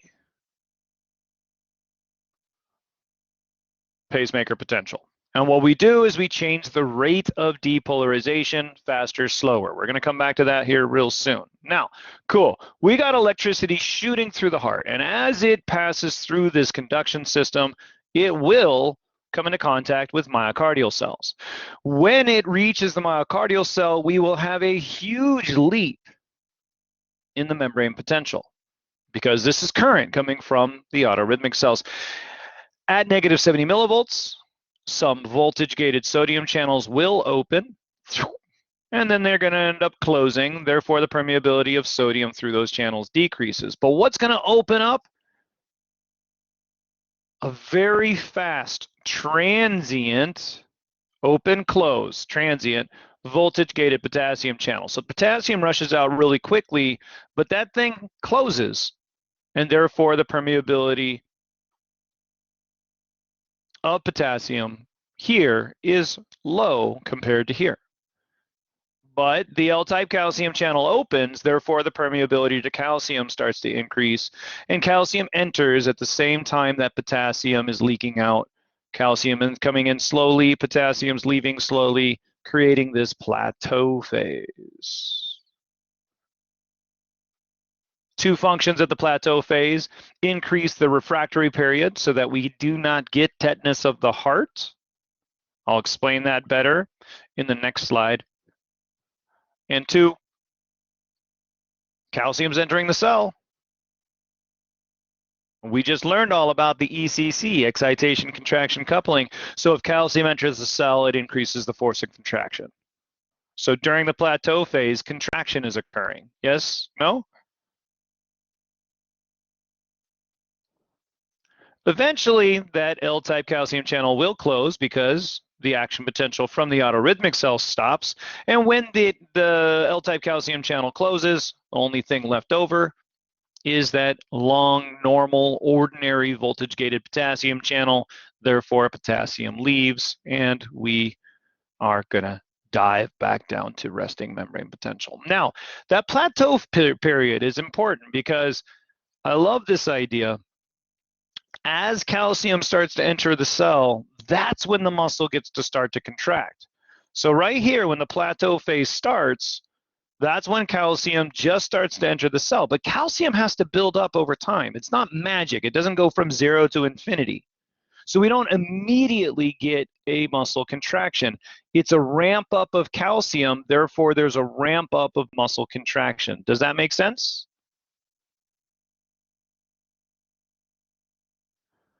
And when we start to repolarize, well, the L-type calcium channels have closed.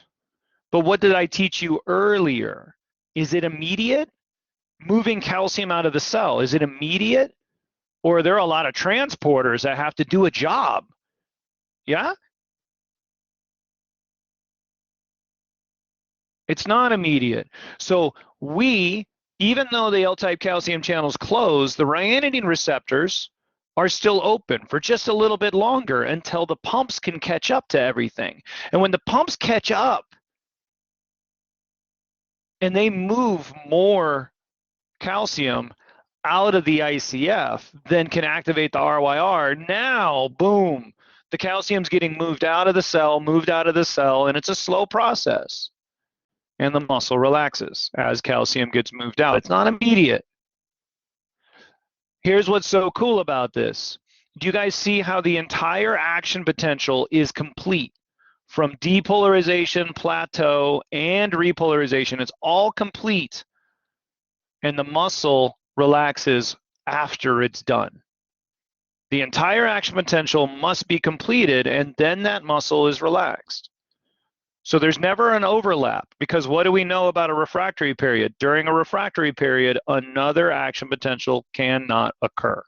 True story?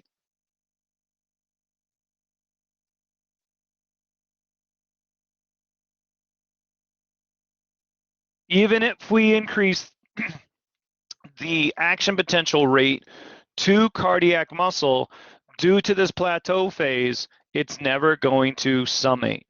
This is important.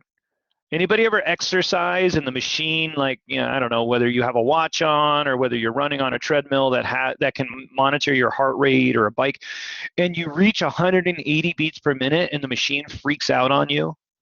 You guys know what I'm talking about? I don't know if you've ever exercised to that degree of stress, but Machines, all of the cardio machines will freak out if your heart rate goes up above 180.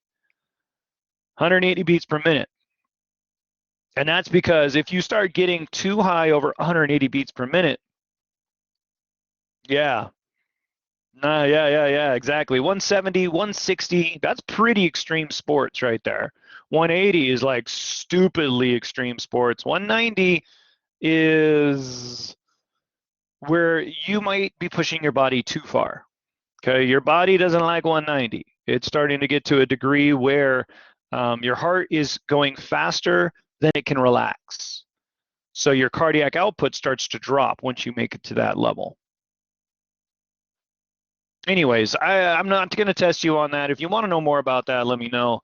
My heart rate sometimes gets up to about 270, and that's when I pass out.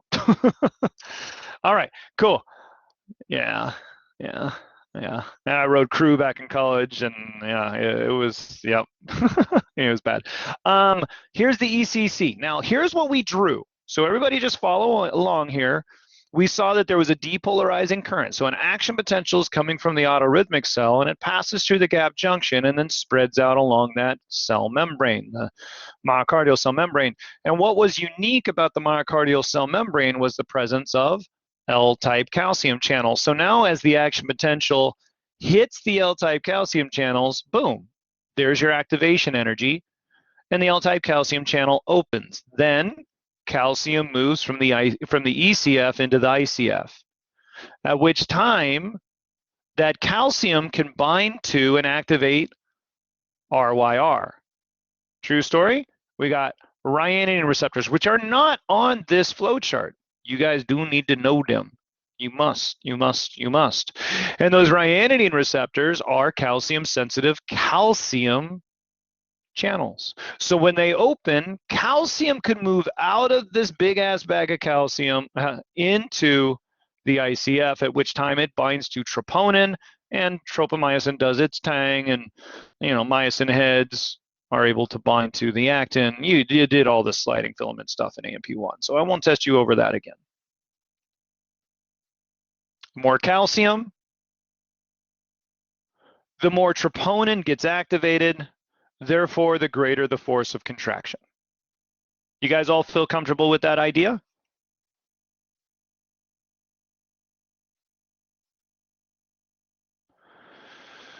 Just showing you that lecture follows my chalk talk. I'm just making sure hand redundancy is the key to learning. Now, are we done? No, we're not done, because all we've done is contract. What do we need to do next? We must relax. What do we have available to help us relax? We got primary active transporters, and we have secondary active transporters.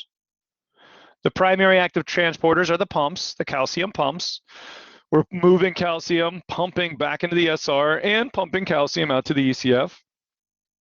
But this guy right here is the NCX, and it's going to be moving sodium down its concentration gradient. But this sodium concentration gradient was created by, what was this sodium concentration gradient? What are all sodium concentration gradients in the body created by?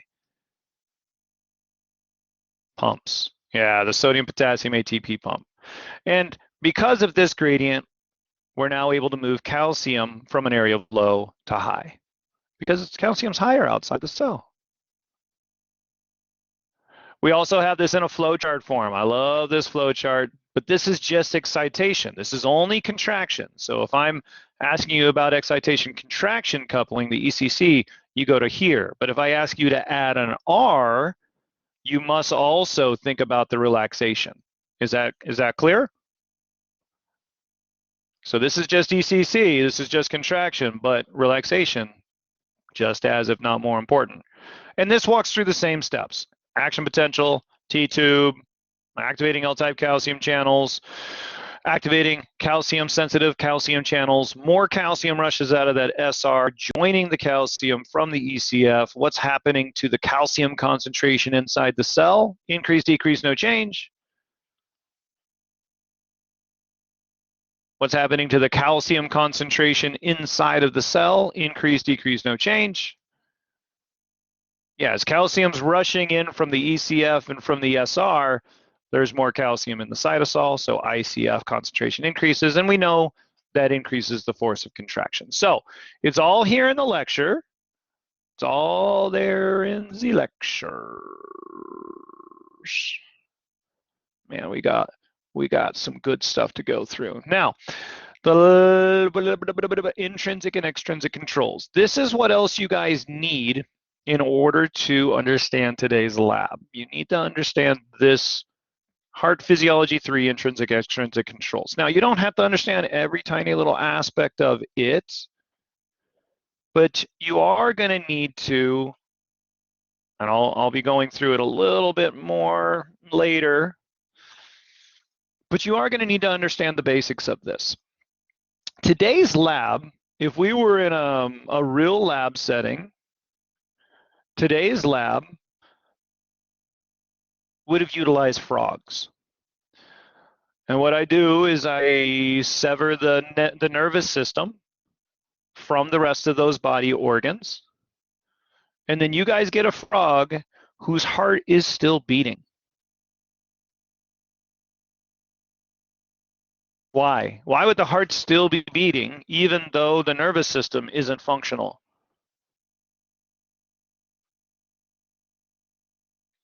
Yeah, because the heart is autorhythmic. Does that make sense, y'all?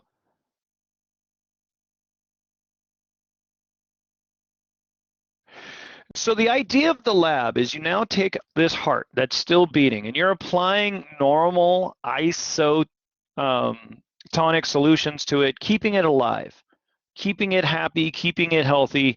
The heart can continue to beat and be healthy for as long as you're applying the proper solutions to it.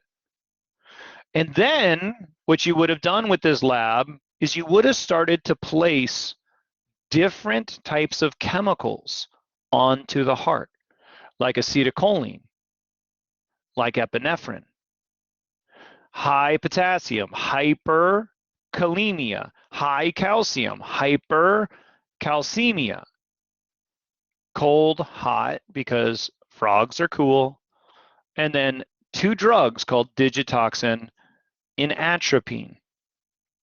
And you would have had to understand, and you still will have to understand, this is not something that I ever let you guys go on. Just because you don't have frogs doesn't mean you don't need to understand what's going on with each one of these drugs. But you would have to understand how this would impact the heart. What's the function of the heart, everybody? You guys are getting this so fast. What's the function of the heart for those that weren't tuning out? All right, this is cardiac output. And what's the equation for cardiac output?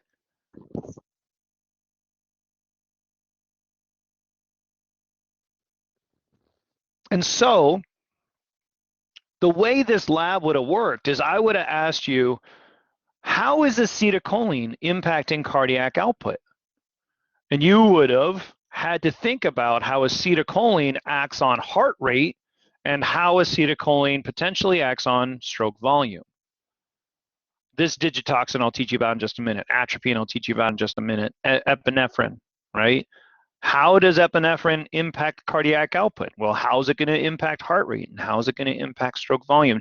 Does the context of the lab, does that make sense? Like if we gave a patient epinephrine, what's going to happen? Yes, no, maybe so? Just the context of the lab, does that make sense in terms of, yeah. It's a pretty cool lab. Each group would do a different set of chemicals, and then we'd end up getting data out of a computer. Now, the computer was a bit of a pain in the patella for students to learn about, so kind of happy we don't have to deal with that anymore as of right now. You have a lab report. As per normal, you got this lab report that you can print out with your group and work through with your group. And what you'll notice is this is going to walk you through some material that we have already started to learn, but I haven't finished teaching you yet. So that's something we're going to do here in the next 40 minutes or so. What is the exact effect of acetylcholine in the heart? What is the exact effect of epinephrine and norepinephrine in the heart, right? So that's what we're going to go through. We're going to learn about these words, chronotrope versus inotrope.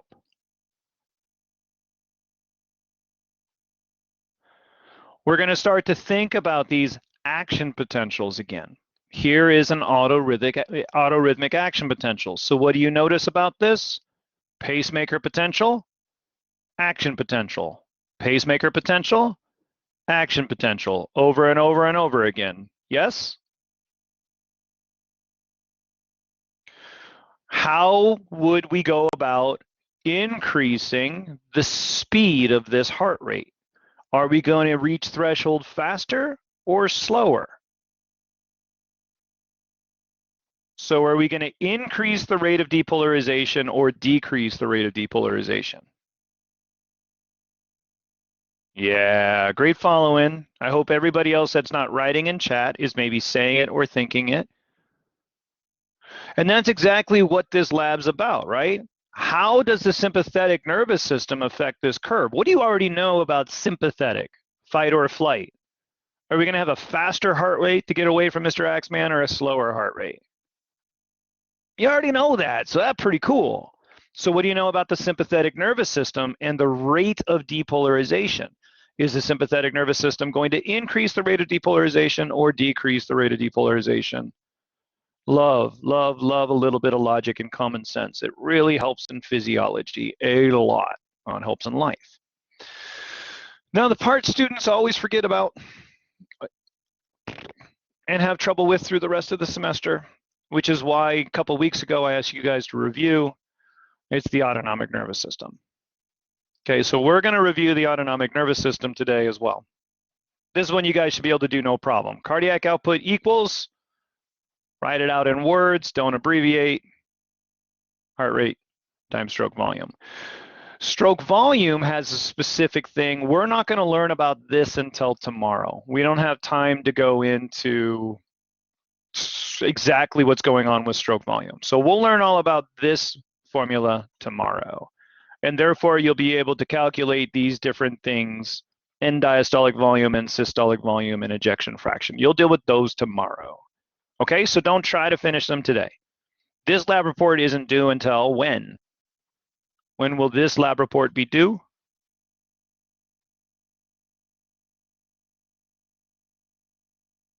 Monday. Yep, exactly. It's always the next lab. So that's the nice, easy, well, almost always the next lab, unless there's a lecture exam coming up and lab practical coming up. But yeah. The last question is about something called a cardiac glycoside. Cardiac or cardioglycoside. And cardioglycosides are very powerful drugs that are used all the time in clinical situations. And I want you guys to look at what they do. Just look at this text. Is that something that sounds pretty powerful? If we're affecting a sodium-potassium pump, does that sound pretty damn strong? Considering that sodium-potassium pumps are one of the most important pumps, if not the most important pump in the human body, use more ATP than everything else combined. They're pretty darn important. Now, the sodium-potassium pump found on the sarcolemma of the heart is slightly different than all the rest of the sodium-potassium pumps. You don't need to know that. Like, you don't need to know the biochemistry of it by any means. But we're able to create a drug that can act only on that sodium-potassium pump and no other sodium-potassium pumps in the body. Does that make sense? In terms of this sodium-potassium pump slightly different, therefore we can impact just it? Yeah, it's really amazing. And guess what? Scientists, we didn't come up with this shit. Nature did. We just steal information from nature. Most of our pharmaceuticals come because we at least got the idea from nature. Okay, Let's do something here. I'm going to go to a drawing. Blank slate.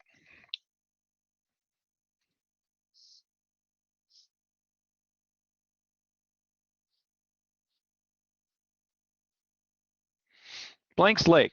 I love blank slates. All right, but I still tend to draw my proteins as just big blobs because it's easier. Blob. Blobs are just, I don't know. Not going to deal with all the rest of the crazy. I'm going to have another blob over here. Blob. Now, this green blob will be the sodium-potassium pump. Sodium, potassium, pump. So what do we know about pumps? These directly use ATP. What else do we know about this pump? It's always moving 3 sodium out in exchange for 2 potassium in. We kind of get to ignore the potassium in the rest of this story, but we never want to ignore potassium, so we always at least give it a reference. It exists. Congratulations. I'll give you a pet, potassium. But we're going to focus more on the sodium for this one, because in the heart, in relationship to calcium, was there a transporter that is going to move both sodium and calcium that you guys learned about? Yes, sir.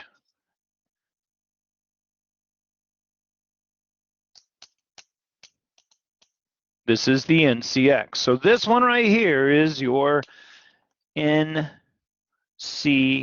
And we know that it is exchanging these 3 sodium. But I want you guys to think about gradients. I know, Andy, I giggled a little bit too, but I didn't want to call you out. But I'm glad you laughed. We know that this uses a gradient. And remember, gradients are moving things from high to low. Yes, no, maybe so? Always high to low. And it's not just high to low through the membrane, it's also high to low moving out here in solution. So the greater the sodium concentration, the faster sodium will move towards this NCX. Does that make sense? The greater the gradient, the faster it moves everywhere. Yes, no? You take a big ass blob of blue dye and stick it in water, it's going to diffuse through that water faster than if you did a tiny little drop of blue dye in that water. Exact same idea. Sodium, the greater the concentration gradient, the faster sodium is going to move down its gradient. Sweet. Now, the NCX can utilize that kinetic energy, and it keeps moving that sodium through this system. 3 sodium have to bind. 3 sodium have to bind. 3 sodium have to bind, or this doesn't work at all. So what do you guys now know about the gradient? If I increase the gradient, what's going to happen to the rate at which 3 sodium can bind? Increase, decrease, no change. Yeah, there's more sodium, it can bind faster. And when it binds, boom, those 3 sodium get moved through this transporter. Cool news, sodium-potassium pump can now move it back out. Also, kind of regulated by a sodium concentration gradient, by the way. We're not done. We're not done. We still got the C. We got to exchange the C. We got to exchange the C. So as sodium's moving in, calcium gets moved out. And how many calcium?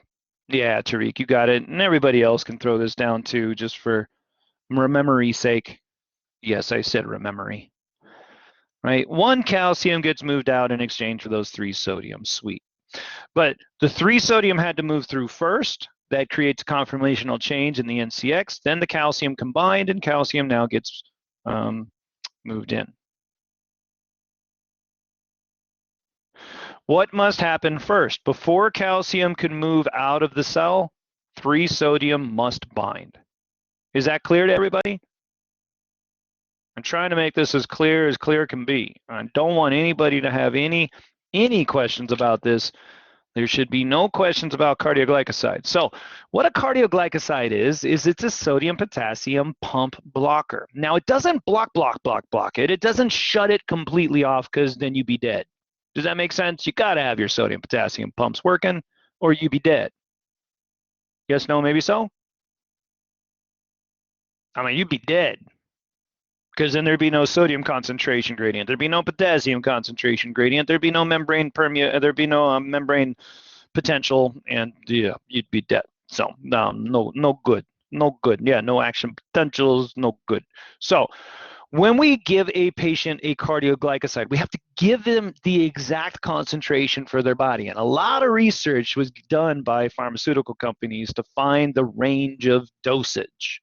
So we got to give them the proper dosage of this. And when we do, what that cardioglycoside will do, cardioglycoside, I'm going to write in cardioglycoside. What this cardioglycoside will do is it's going to slow down. It's going to bind to, and it slows down the pump.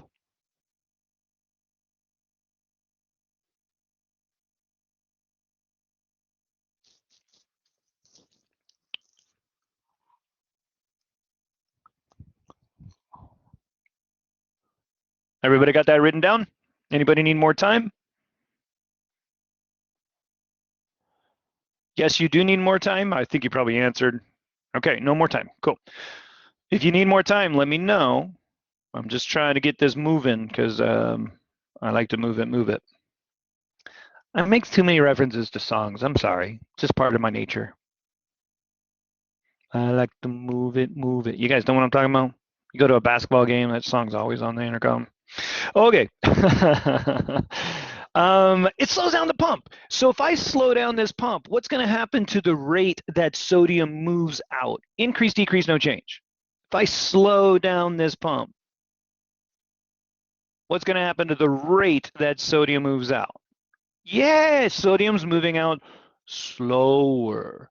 Sodium moves out slower. So what's going to happen to the concentration sodium outside the cell? Increase, decrease, no change. Therefore, what's going to happen to the concentration of sodium inside of the cell? Increase, decrease, no change. All right, cool. I love that there's difference in answers because this is a little bit more complicated. Let's stop and think. If less sodium gets moved out, doesn't that mean that there's more sodium inside? Sodium's going to start to build up inside the cell. There's lots of other things moving sodium around, but sodium's going to start to build up inside the cell because we're not moving it out as fast. Did that make sense, Ruju? I think, who else? Veronica and anybody else that might have been thinking increase. If we're moving it out slower, then there's less sodium out here. There's a decrease in sodium out here, but there's an increase in sodium here because it had to come from somewhere, and it was coming from here. If we don't move it out as fast, it builds up.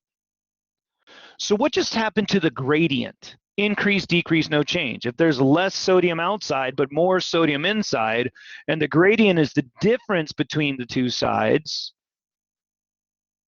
what just happened to that gradient? Increase, decrease, no change.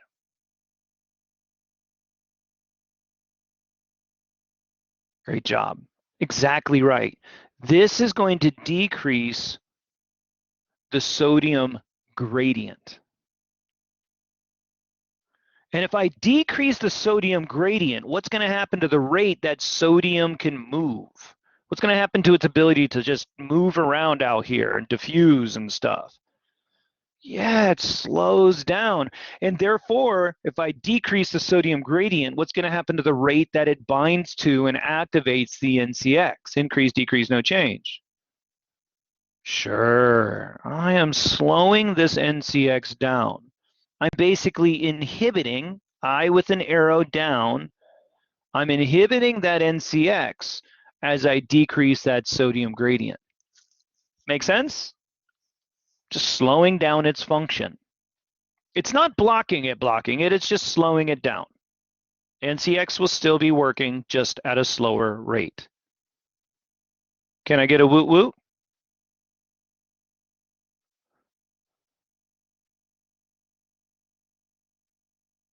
Anybody ever watch How I Met Your Mother? You know, you got the woo girls. Those ones crack me up. Woot woot. I didn't know you were a woot woot girl. Oh, it's too funny. All right, I'm just a dork. Don't mind me. I do different things to help me understand and remember physiology because it's so damn hard. So find things that are fun. Find things that make sense to you. Just because it makes sense to me doesn't mean it'll make sense to you, but do something silly to make this more fun. Anyways.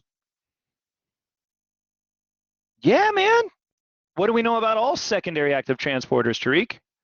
All secondary active transporters require kinetic energy created by a primary active transporter. So if we slow down the primary active transporter, we will impact the secondary. Does that make sense? I mean, it's exactly what you wrote. But that's literally the definition of a secondary active transporter, is that it is dependent on the primary. You got it. Yeah, freeloaders. It's one way to think about them. Or kids, you know, whatever, depending on their parents. So, who are freeloaders, of course. So, let's just continue with this idea. We've slowed down NCX. What's happening to the rate calcium is moving out? Increase, decrease, no change. Therefore, what's happening to the concentration inside the cell of calcium? Holy biscuit eater. We slow down this NCX, and what's going to end up happening is calcium starts to build up inside of this cell. What do we know about force of contraction? Isn't this got some relationship to that? I feel like Dr. H taught us something about FOC being proportional to the concentration of calcium inside that cell. And therefore, if we give a cardioglycoside and we slow down the pump, the sodium potassium ATP pump, and therefore there is less sodium outside the cell, more sodium inside the cell, decreasing the sodium concentration gradient, making it so that sodium does not bind to the NCX as fast, slowing down the rate of the NCX, causing calcium to build up inside of the cell. What's going to happen to the force that that next heartbeat is going to take? Increase, decrease, no change. We just found a drug that can make a patient's heart beat stronger. So a patient with heart failure or low blood pressure, we give them a cardioglycoside and their heart starts to beat stronger. And what's going to happen to the amount of blood that can leave the heart when that happens? Increase, decrease, no change. Greater the force of contraction, the more blood's leaving the heart, typically, unless it's not relaxing properly. But these are called cardioglycosides. Pretty powerful drugs. Anybody else amazed by, one, how well you followed this, and two, how amazing the body is? Blows my mind every time. Blows my freaking mind, man. Nobody else is amazed by either of those things? Well, too bad. I'm amazed for you. You guys followed this pretty darn well. And I'll be more than amazed about cardioglycosides for everybody combined. Cardioglycosides. One of the primary cardioglycosides that's out there was found accidentally. It's called digitoxin or digitalis. Okay, so there's lots of different types of cardioglycosides out there, but one of the types of cardioglycosides is called digitoxin, otherwise known as, it's the same thing as digitalis. All right, so this drug's out there. All right, cool. You guys live in Texas. You guys ever kind of gone by, let me show you this.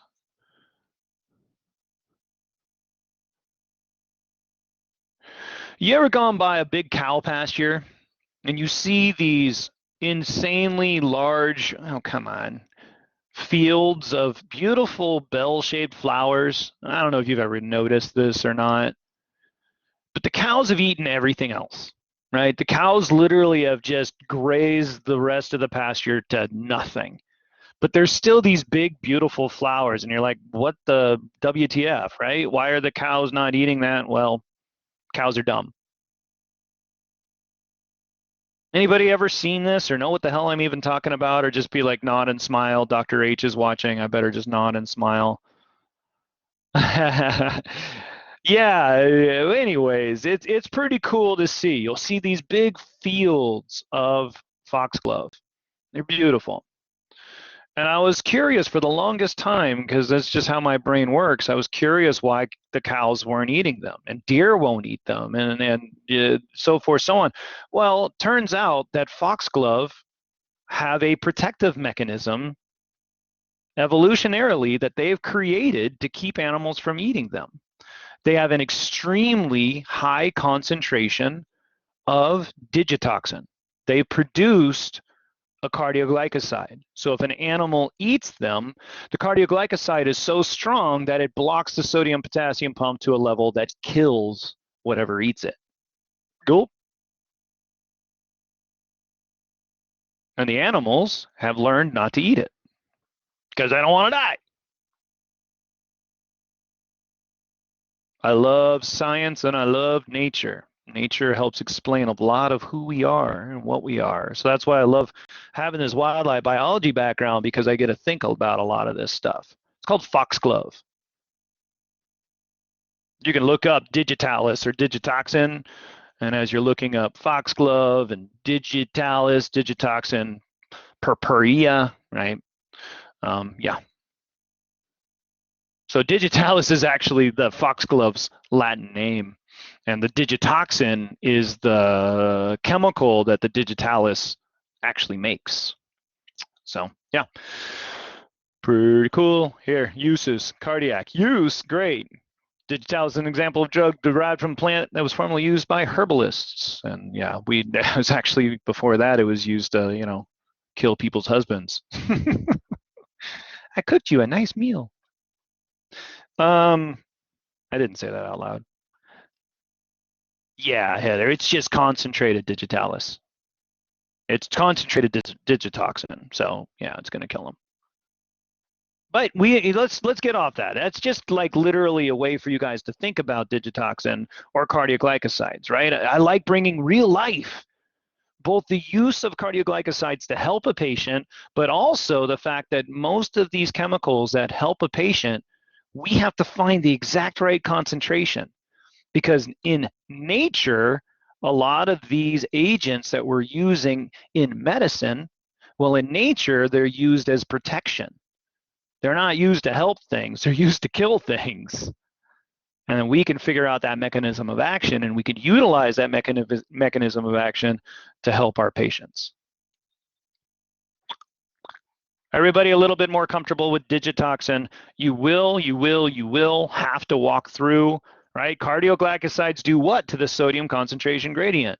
What do they do to the sodium gradient? The activity of the sodium calcium secondary active transporter, that's the NCX. As a result, what's going to happen to calcium, and therefore what's going to happen to the contraction of the heart? Students get this wrong every semester, many times over. You shouldn't, because we literally just walk through it step by step. So you can watch this back. There's no reason why you should get that one wrong. It's both on the lab report and will be on your lab practical guaranteed, and on your lecture exam guaranteed. All of this is an important function of the heart.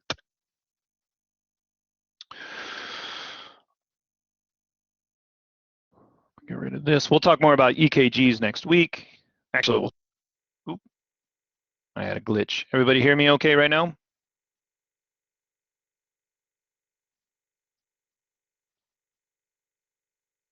Okay.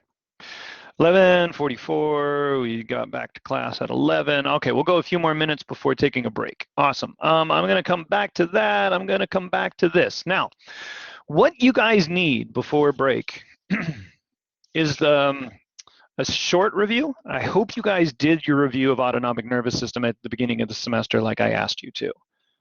I don't know what else to say about that. You have to understand the autonomic nervous system. You have to understand the autonomic nervous system. If you don't take the time, whether it frustrates you or not, if you don't take the time to understand the autonomic nervous system, you are going to have a hell of a hard time from here on out this semester. Because the autonomic nervous system has such a powerful control of your entire body. There are two ways the body can communicate: nervous system and endocrine system. The autonomic nervous system controls all muscles and glands in an involuntary fashion.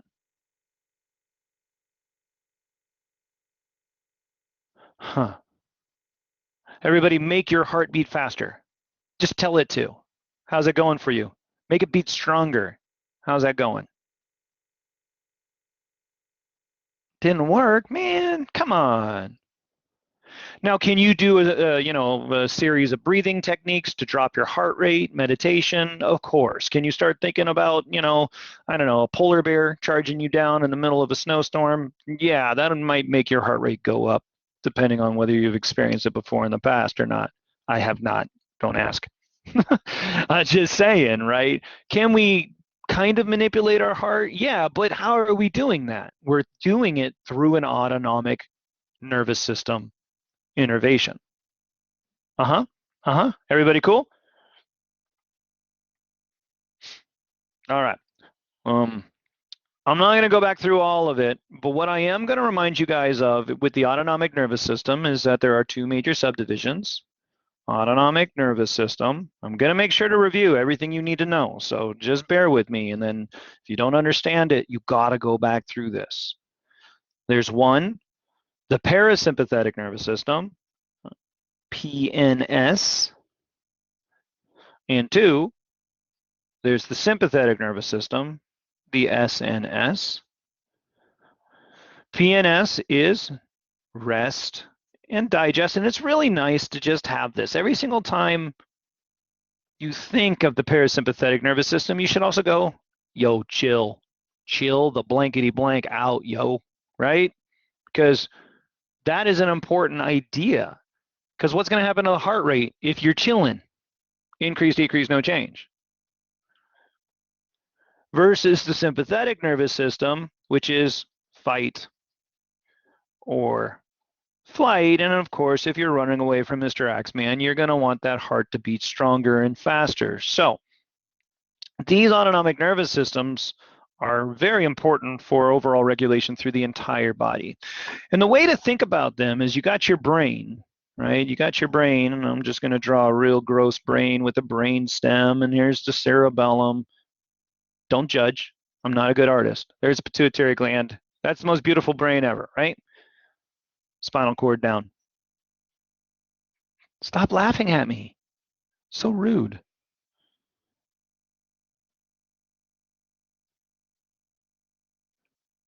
I got good balance and coordination, yo. Leave me alone.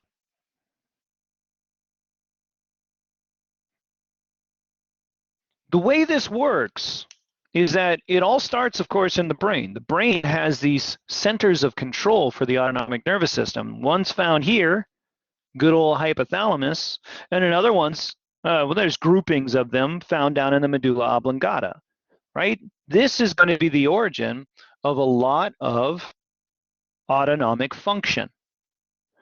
And the brain sends axons out. True story?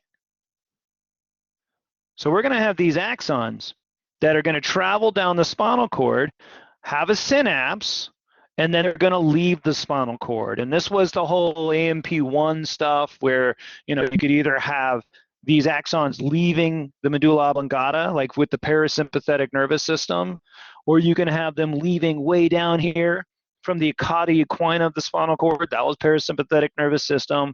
Or you can have this cluster of neurons leaving from the thoracic region of the spinal cord, and they would synapse in a sympathetic chain ganglia. Is this ringing a bell at all? Like, this exists, I promise. This is I'm not making this stuff up. like all those ganglia, right? The chain ganglia running in a row. Parasympathetic nervous system had a long preganglionic and a long preganglionic down here with a very short postganglionic, but you guys don't need to know all that shit for AMP2. That's not important. That's not important. That's not important. What is important here, yeah, right on those organs, right on those target cells. What is important here is the idea of neurotransmitters, because all neurons have an action potential that's going to cause the release of a neurotransmitter. Does that make sense to everybody? Let me draw this in so it's not incomplete. Short postganglionic neuron down here. So all neurons release neurotransmitters. All neurons release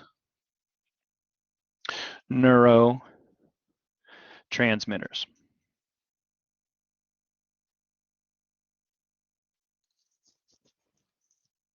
When dealing with the autonomic nervous system, we'll come back to that, Tariq.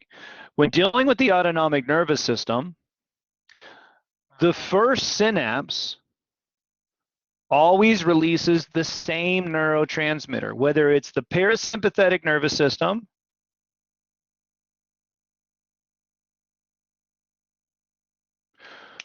or the sympathetic nervous system. The first synapse, as it exits the spinal cord, will always release the same neurotransmitter. Come on, auto. There we go. That, and if you didn't learn this before, this is a really nice lesson for how this all works. But that neurotransmitter is always acetylcholine, always, every single time. For the ANS, the first neurotransmitter, capital N, capital T, released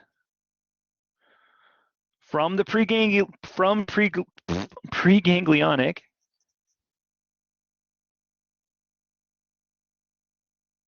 is always, with a few exceptions, always exceptions to the rule. For you guys, always is good enough. Is always acetylcholine. Everybody, what is the first neurotransmitter always released from the first synapse, or at the first synapse?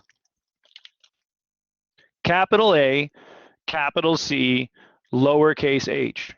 By the way, the capital, I don't know, it's important.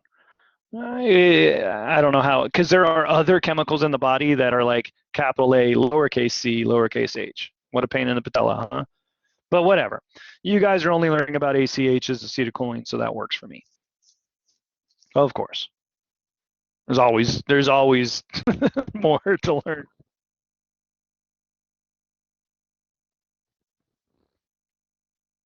Cool. Now, what starts to differ? Oh, actually, let's not do that. Now, what makes a target cell a target cell? Receptors. So I hope it stands to reason that if I have a neurotransmitter being released, if it's going to activate the postganglionic neuron, that postganglionic neuron better have a receptor. Yes, no, maybe so? So following this first synapse,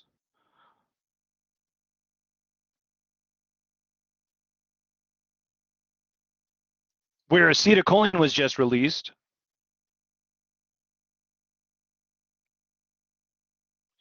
at that first synapse, there's always the exact same receptor, always, with a few exceptions. But you guys don't need to know the exceptions of the rule yet. So at the first synapse, what receptor will always be found, no matter whether we're talking about the parasympathetic nervous system or the sympathetic nervous system?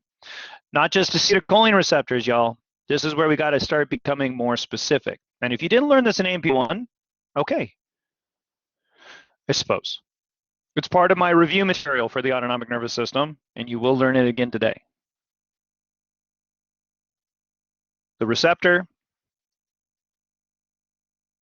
found is nicotinic. Did you guys learn about the nicotinic receptor? Should have. It's the exact same one that's found. Sorry, I got some focus issues. It's the exact same one that's found at the neuromuscular junction, but I have only 2 yeses, and there's 15 people here. Did you guys not learn about the different types of cholinergic receptors, or maybe don't remember them? Is that what's going on?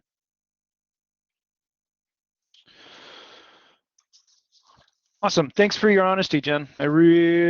Awesome, Veronica. Yeah, I forgot. Well, yep. If you don't use it, you lose it, right? That's life. It's all right. I don't remember I don't know. I have to really think about birthdays, for instance. I tend not to remember them. Anyways, okay, quick review. There are 2 major types of receptors in the autonomic nervous system, 2 major types, 2 general, categories. Autonomic nervous system receptors.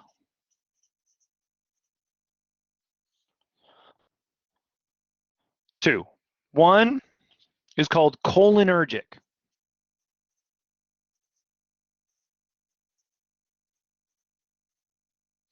2 called adrenergic.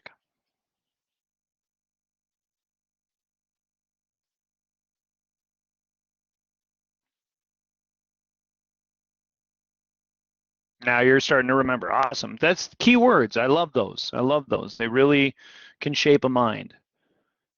Sometimes you just have to find the right keyword, and then the memory is triggered. And that's why you got to study these things in different angles, so that the keyword doesn't have to be exactly cholinergic or exactly adrenergic. You want to break outside of that shell, but it takes lots of time, lots of practice for that.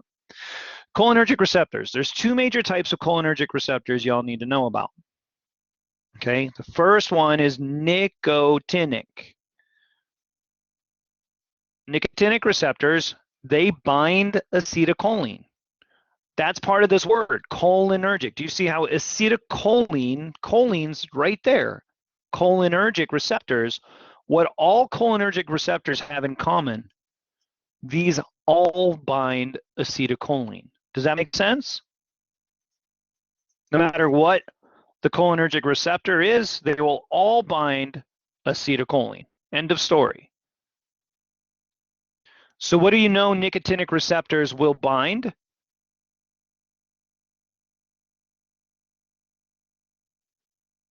What neurotransmitter will activate a nicotinic receptor? Lots of different ways I can ask the same question. But based on its name, what else do you guys think can activate a nicotinic receptor? Just curious.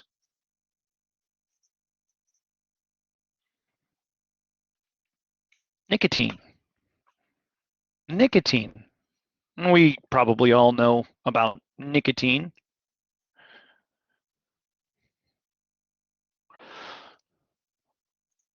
Here's the deal.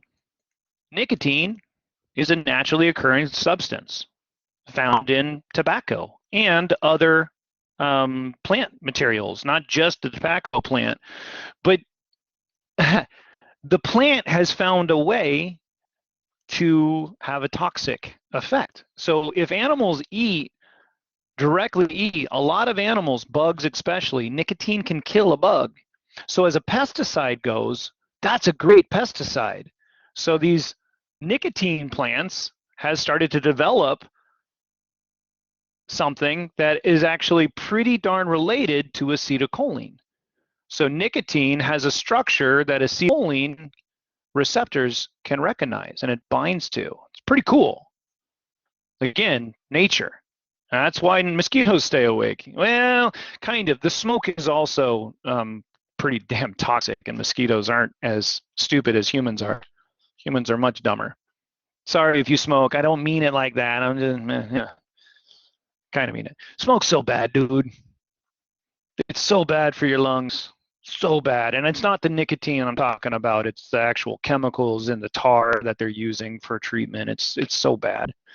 I've had too many family members die of popcorn lung, and that's all from the vapor, this stupid vapor stuff that's out now. I don't know. As a physiologist, I just get so grumpy. But then again, I drink alcohol, so that's not good for you either. Anyway, nicotinic receptors. Now, what's so special about nicotinic receptors is that these are a specific type. These are a specific type of ion channel. So these are chemically, remember this, chemically gated channels. Remember, there are different types of gated channels. There's voltage gated, chemically gated, and mechanically gated. Well, nicotinic receptors are chemically gated channels. Yes, no, maybe so? All right, I need to get moving because we got a lot to get through. Chemically gated channels, and when these open, they allow for sodium to pass through them and potassium. They're a non-specific monovalent cation channel, but whatever. It's going to allow for sodium influx. And that sodium influx creates another potential. Does that make sense? Cool. So now when we go back to this, we got nicotinic receptors found here. So when acetylcholine binds to these nicotinic receptors, whether it's the parasympathetic or sympathetic nervous system, now we're going to open up this non-specific cation channel, and sodium is going to rush into the postganglionic neuron, creating another action potential that's going to travel down to the next synapse. Does that make sense? Lovely. Now, cholinergic receptors. There's another type of cholinergic receptor out there called muscarinic. So what do we know about muscarinic receptors already? Just because they are a cholinergic receptor, what do we know binds to and activates muscarinic receptors? Yeah, acetylcholine. We know acetylcholine binds to and activates muscarinic receptors. It's a cholinergic receptor. All of these bind to acetylcholine. Now, how the muscarinic receptor differs from the nicotinic receptor is this is a GPCR. This is one of those G protein coupled receptors. Unit 1 stuff, and I said we'd come back later and learn about different GPCRs. Muscarinic receptor is a GPCR. So we're going to see how acetylcholine binds to a muscarinic receptor and changes intracellular secondary messengers. What do all GPCRs have in common? GPCRs will always activate secondary messengers.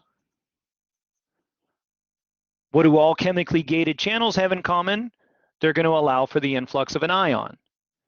What do all GPCRs have in common? They're all going to activate secondary messengers. Do you guys understand that terminology now? Maybe a little bit better than you did in Unit 1? There's a list of secondary messengers.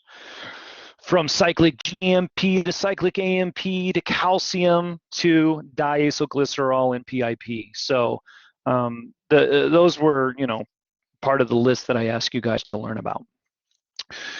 Adrenergic receptors are a little bit more complicated. But the word adrenaline, so we already, okay, yeah. You guys know that I like these sorts of things.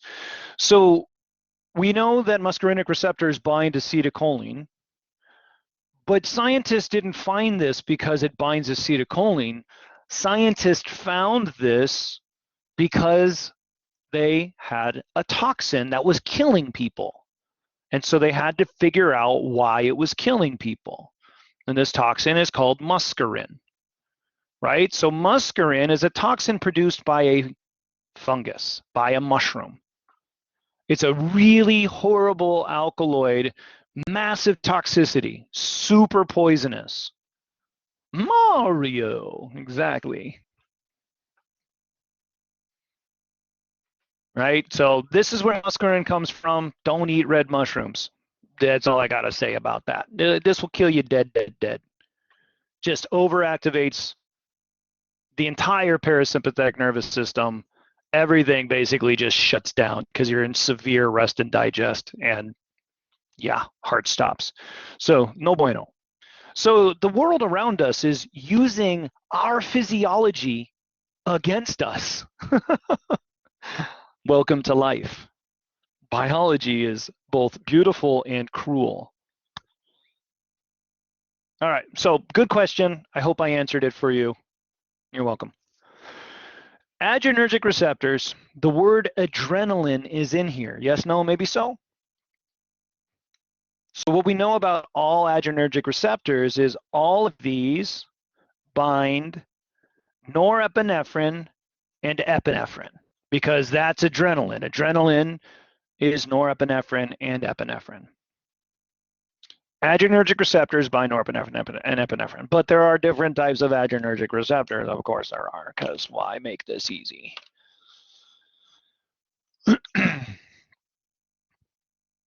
60-40 for adrenaline, but we'll deal with that later.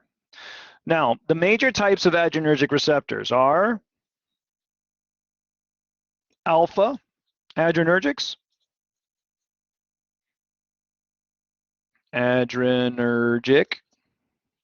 and beta. There are other ones, but these are the only ones you guys need to know about for this class.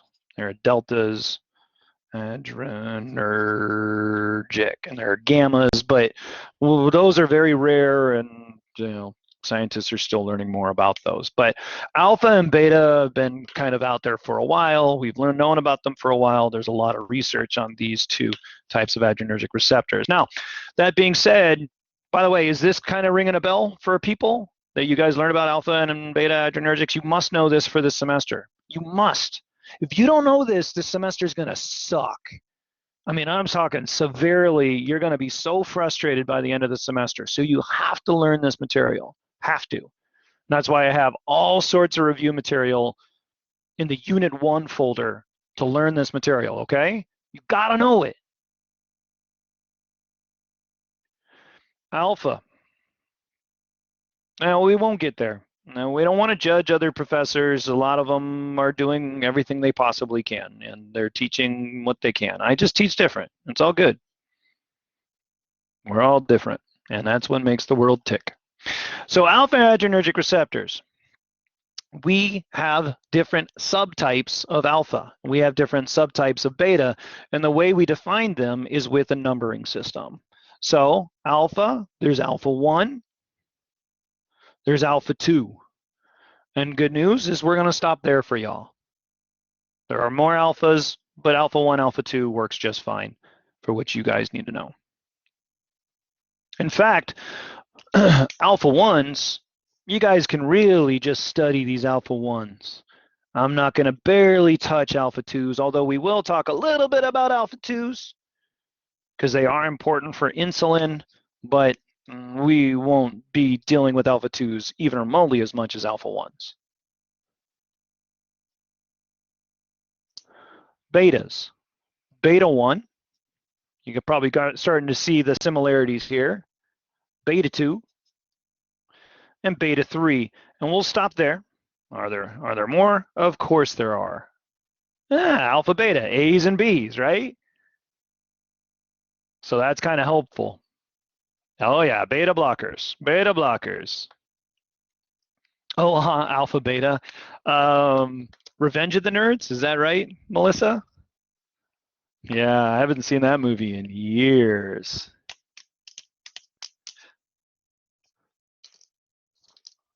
Yeah, it was U of A campus, wasn't it? Bear Down, Arizona. All right, going in here. We need to know more about these. Now, here's my deal with y'all. For the rest of the semester, like I said with alpha 1s, you can focus primarily on alpha 1s. You're going to focus a lot on beta 1, and you're going to focus a lot on beta 2. Beta 3s, of course, they're important. They're not important. But this semester we'll focus more on beta 1s and beta 2s than we will on beta 3s.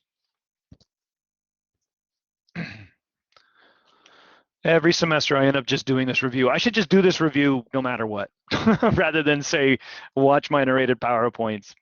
But the reality is you must know this, and the severity of this, you must know this, leads me to this review every semester. There are easier ways, easy-ish ways to understand these adrenergic receptors. Function determines, nope, other way around. Form determines function. We got it backwards, Andy. You followed me on that one. Sorry about that. So form determines function, or structure determines function. So each one of these has a slightly different structure. Does that make sense? So each one would have a slightly different function. You change the structure, you change the function. Sweet, awesome, wonderful. So let's make a table for these that will help you guys. And we need a little bit of room for that.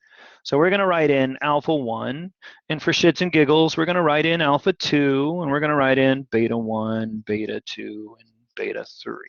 So we're gonna have a table. So we're gonna write some columns up here on the top. One of the simplest things to understand about alphas and betas is they don't all do the same thing. For instance, if you're running from Mr. Axeman, do you want to excite your heart or inhibit your heart? Sure, you want to excite your heart. But what do you want to do to your digestive system? Do you want to take the time to digest that hamburger, or you want to slow down that digestive system while you're running from Mr. Axeman? Excite or inhibit?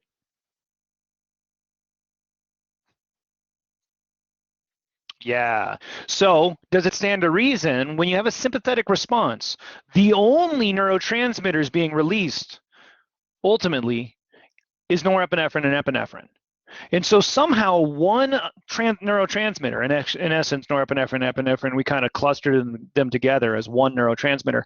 One neurotransmitter needs to have multiple functions, needs to have multiple cellular responses. Yes, no, maybe so?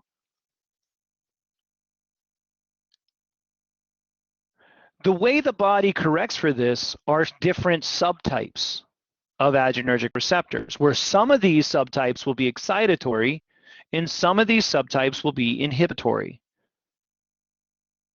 So let's talk about whether or not these receptors are excitatory or inhibitory. So I'm going to have a column over here that says excitatory or inhibitory, E or I, okay?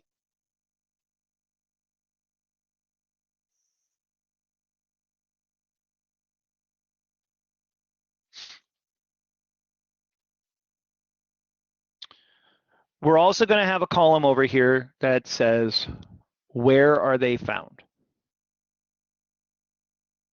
Locations. Location, location, location. It's all about location. Anybody ever buy a house, you know that statement. It's all about location. And that's the same thing with receptors. Their location is stupidly important. Where the receptors are found, that makes it a target cell. What makes a target cell a target cell? The presence of the receptor. So location is important. And the last little bit that we'll deal with is function. But the function and the location are very closely related to one another. Wherever we find it will have an effect on the function of that location. Yes, no?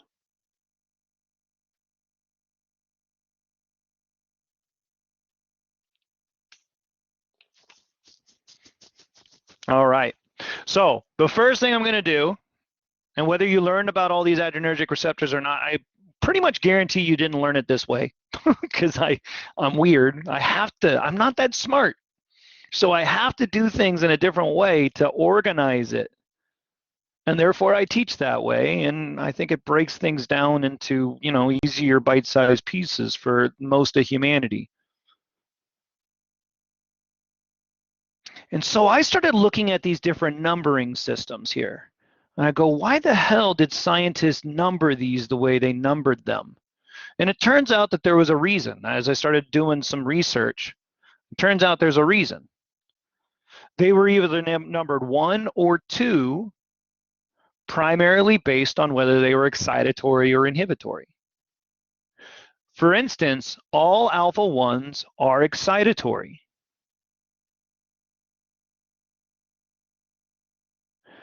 Every alpha 1, when it gets activated by norepinephrine or epinephrine, this GPCR will have an excitatory effect. It's going to activate whatever organ, whatever target cell it's on. But alpha 2s are primarily inhibitory.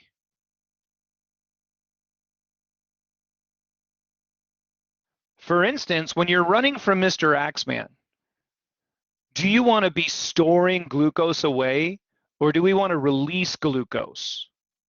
If you're running from Mr. Axeman, do we want to store it away? Do we want to take glucose out of the bloodstream? No, we need to release it. So what do we want to do to insulin? Remember, insulin's function is to store glucose away. So would we want to excite insulin release, or do we want to inhibit insulin release?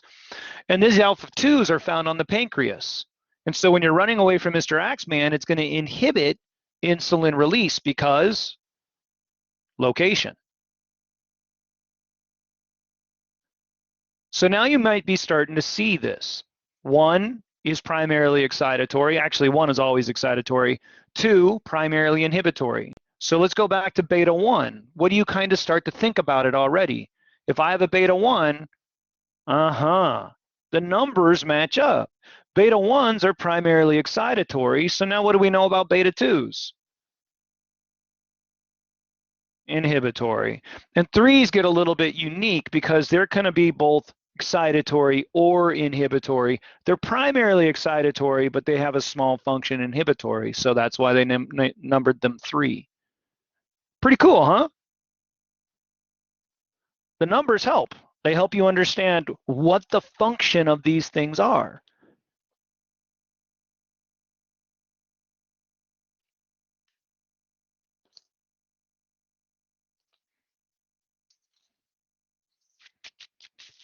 Alpha 1s.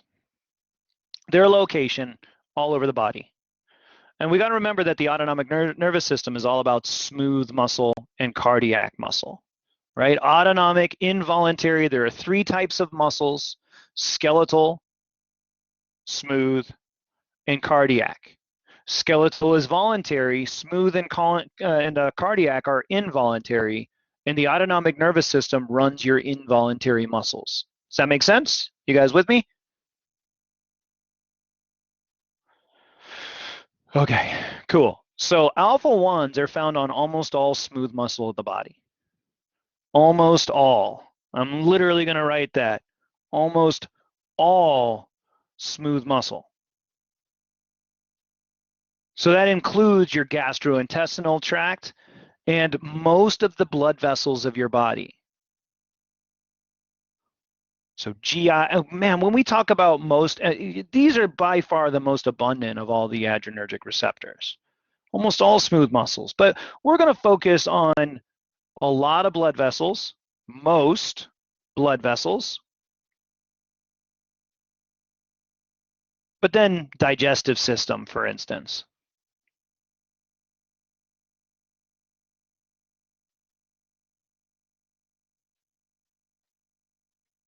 I did not leave myself enough room, but that is all part of this portion of the table.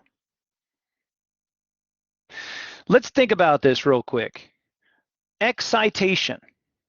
That tells us it's activated.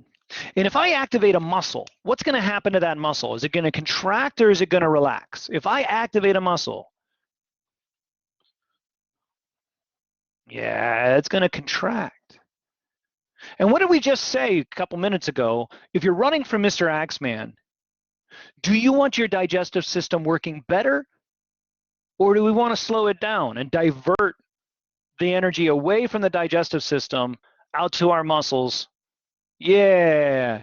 So if we excite smooth muscles of the digestive system, then we contract that digestive system down, and it's going to make it so that material can't move through it. In addition, Where the hell am I? Blood vessels. This is the primary thing we want to be thinking about. If I take a blood vessel and I shrinky dink it, what's going to happen to the amount of blood flowing through that blood vessel? Increase, decrease, no change.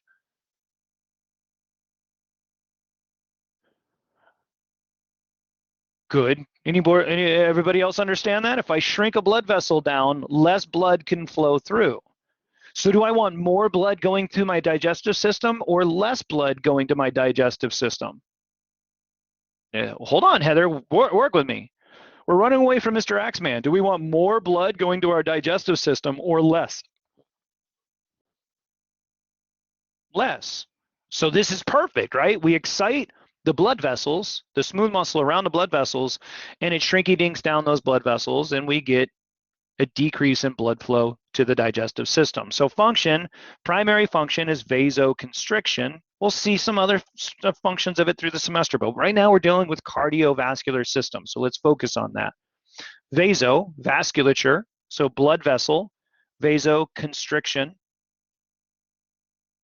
means that the blood vessel constricts or contracts. And when that happens, that's going to result in a decrease in blood flow. And you're going to learn all the physics of that next week. We're going to have less blood flow to the digestive system. Wonderful, beautiful. All right. Alpha 2s, oh, they're all over the place, but primary one you guys need to know about is the pancreas. Beta 1s, crazy important. Oh yeah, alpha 2s, we'll say inhibit insulin, just so you guys have that written down somewhere. They're also going to help activate glucagon, but that's through the function of inhibiting insulin. Beta 1s. Beta 1s are found in a very specific location in the body.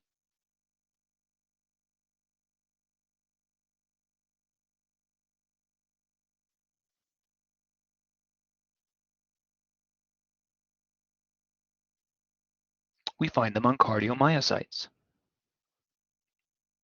Sounds pretty important for this unit, huh? What are the two major cardiomyocytes? Autorhythmic and contractile cardiomyocytes. Contractile myocardium. Sweet, I have excitation of autorhythmic cells. I have excitation of contractile myocardium. So what is the function of this going to be? Well, what do we know autorhythmic cells do? Autorhythmic cells function as heart rate. So if we excite autorhythmic cells, what's going to happen to the heart rate? Contractile myocardial cells create a force of contraction. As we contract that heart, we apply pressure to the chambers underneath, and the more pressure we put on these chambers, the more blood can be ejected in a single heart contraction, and we call this stroke volume. So as we increase the force of contraction, it's going to increase the stroke volume, assuming the heart relaxed properly, which in normal physiology it should. Does that make sense? Beta 1, heart rate stroke times stroke volume, sure sounds like beta 1s are important for cardiac output. See?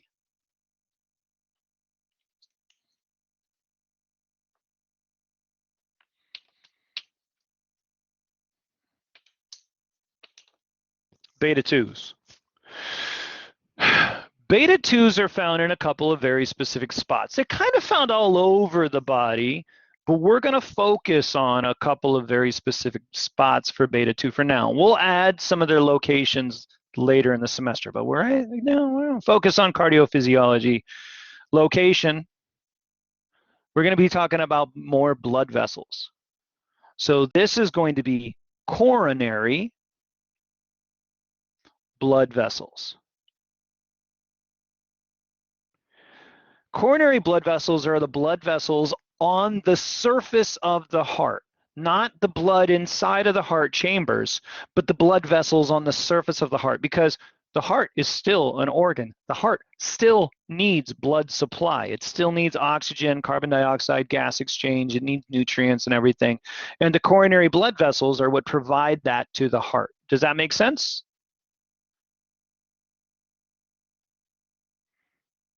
Two, skeletal muscle.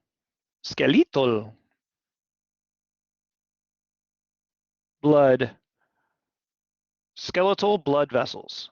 I don't know exactly what I meant by that, but you guys know. Skeletal muscle, blood vessels. So blood vessels to the skeletal muscles. Does that make sense? When I said skeletal blood vessels. It's going out to skeletal muscles, not bone. Maybe I'm going to add that because I don't want you guys to be confused later. Skeletal muscle, blood vessels. So blood vessels going out to skeletal muscles have beta 2. Everybody with me? Can you hear me now?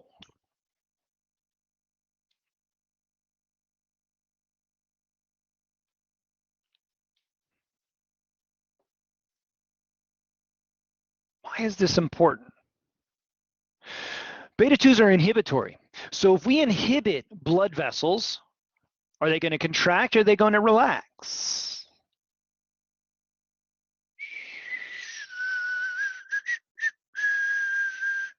Yeah, exactly, Ashley. This is called vasodilation. So if we inhibit blood vessels, we vasodilate. And what's going to happen to blood flow as that blood vessel gets bigger in diameter? How much more blood can go out to that tissue? Increase, decrease, no change. So as we vasodilate, we can increase blood flow to those tissues. So Heather, to get back to your question earlier, and I hope everybody else sees the connection here as well. If you're running from Mr. Axeman, do we want more blood flow or less blood flow to our digestive system and to other organs of the body like your kidneys and stuff? But where do we want more blood flow? Dude, we're running. We need blood flow going to our heart, and we need blood flow going to our skeletal muscles. And we got beta 2s for that function. Pretty cool, huh? The body is brilliant. It can direct traffic, can make sure things are working when we need them to work. This also allows more blood to go to the brain, by the way, if we decrease blood flow out to other organs.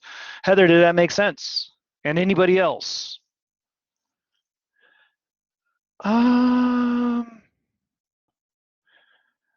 Counterintuitive might not be the proper, it's not inhibiting muscle.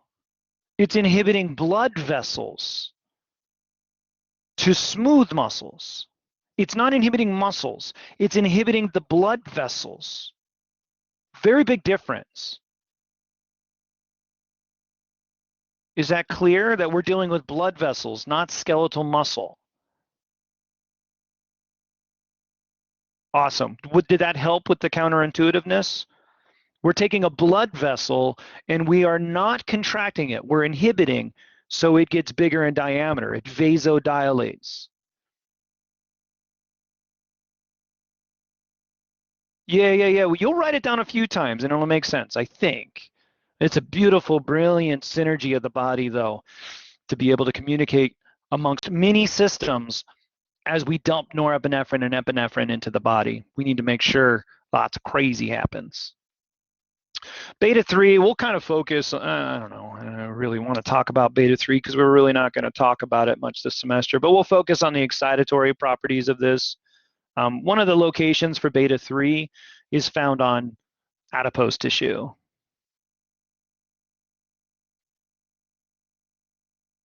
And if we excite adipose tissue, it's going to excite the metabolic process. So as a function goes, if we activate beta 3, again, if you're running from Mr. Axeman, do you want more energy or less energy available?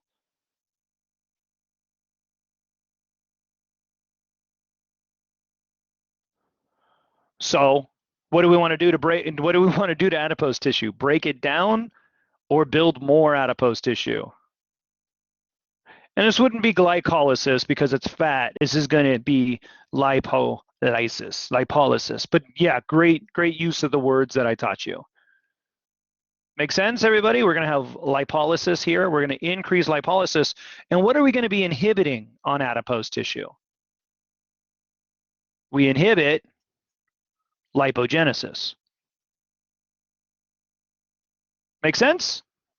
So we have an excitation and inhibition process. It's a little bit more complex because it both excites and inhibits. But it should make sense. Whoo! Well, I got a pee so bad I can taste it. Anybody ever watch the movie Strange Brew? Again, I quote movies too much. But let's take a break. 5-minute bio. Please be back at 35 after.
I'm not really talking right now, but I'm going to kind of just fill in a little bit of this here.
Okay. Oh yeah, 36 after. I'm just kind of writing a few things down here.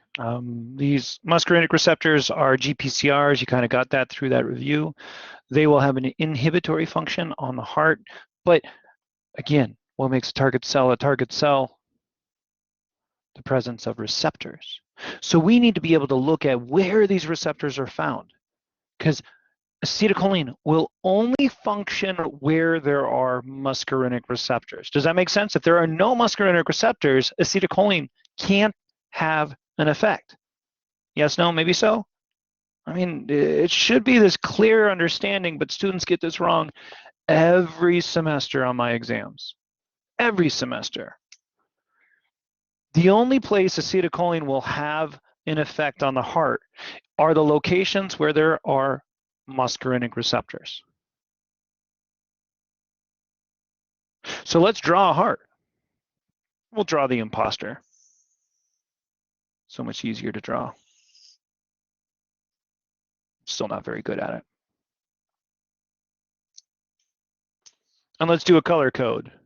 So let's say acetylcholine is or I guess not acetylcholine, my apologies. Muscarinic receptors, they're going to be a purple dot.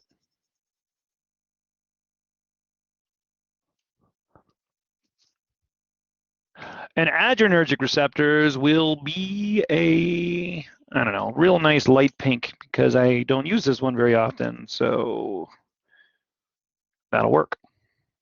That'll do, donkey. That'll do.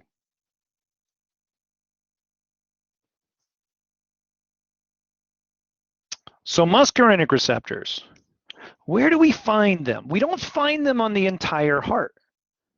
The only locations that we find muscarinic receptors, check this out, right up here in the most superior border, found right in the sinus of the right atrium, there's a cluster of muscarinic receptors. Oh my gosh, SA node.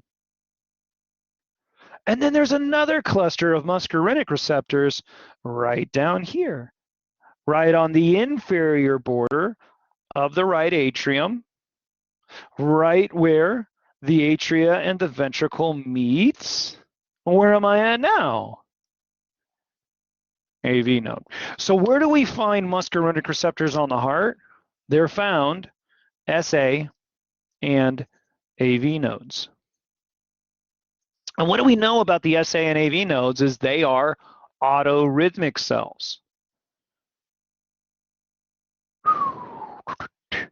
What's the function of the heart? God, how many times can I ask this question? 1,000. Right? The function of the heart is cardiac output. And we know cardiac output equals heart rate times stroke volume. Okay, cool. We're getting this. We're getting this. SA and AV nodes. Those are autorhythmic cells. And which of these two variables are controlled by autorhythmic cells? Heart rate or stroke volume? Or both? I don't know, whatever. Yeah, just heart rate. Does that make sense? Only heart rate is controlled by autorhythmic cells. Stroke volume is going to be controlled by the amount of calcium in those cells. Heart rate is controlled by autorhythmic cells. And so if I have muscarinic receptors on the SA and AV nodes, and only the SA and AV nodes, what is the only variable down here that the parasympathetic nervous system can impact? What is the only variable that the parasympathetic nervous system would impact? Heart rate. It's got to be heart rate. Does that make sense? And if it's inhibitory, what's going to happen to the heart rate? If we activate or if we release acetylcholine on the SA and AV nodes, so the function of acetylcholine on the heart is to bind the muscarinic receptors, and that's going to decrease that heart rate. That's its only impact on the heart. If we activate the parasympathetic nervous system, acetylcholine will be released onto the heart. And on the heart, we have muscarinic receptors, but where? Only the SA and AV nodes. Therefore, the only impact of the parasympathetic nervous system on the heart is to decrease that heart rate. Is that clear? Not a very powerful function, but an important function. And if we decrease that heart rate, what's going to start happening to cardiac output? Increase, decrease, no change. Good, good fast response. Awesome job, y'all. Now, here's the deal. Adrenergic receptors found on the heart. Adrenergic receptors found on the heart. What specific adrenergic receptor am I referring to? What specific adrenergic receptor is found on cardiomyocytes, found on heart muscle tissues? Yes, only beta 1. So when I'm talking about the sympathetic nervous system and I'm talking about cardiac output, the only adrenergic receptor I can be talking about is beta 1 adrenergic receptor. Does that make sense to everybody? So this GPCR right here is a beta 1 adrenergic. And we know it's excitatory, adrenergic. But where do we find these beta 1 adrenergic receptors? Everywhere. They're found here. They're found here. They're found here along the bundle of His. They're found here down the bundle branches. They're found out here along the Purkinje fibers, and they're found all over all of the myocardium. They're everywhere. There's beta 1 adrenergic receptors all over this heart.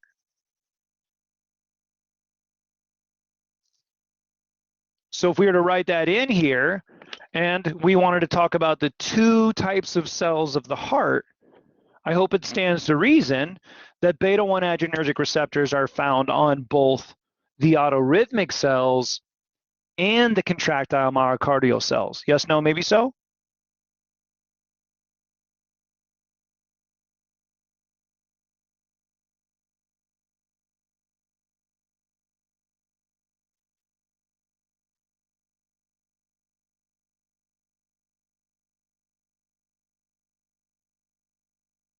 So when I look at my cardiac output formula, can the sympathetic nervous system affect the heart rate? If there's beta 1 adrenergic receptors on the autorhythmic cells, then the answer's got to be hell yeah. And since I also have beta 1 adrenergic receptors on myocardium, can I also impact the stroke volume? Yes or no? Yes, I can. Yes, I can. So the sympathetic nervous system is both going to increase heart rate and increase stroke volume. Increases heart rate and increases stroke volume.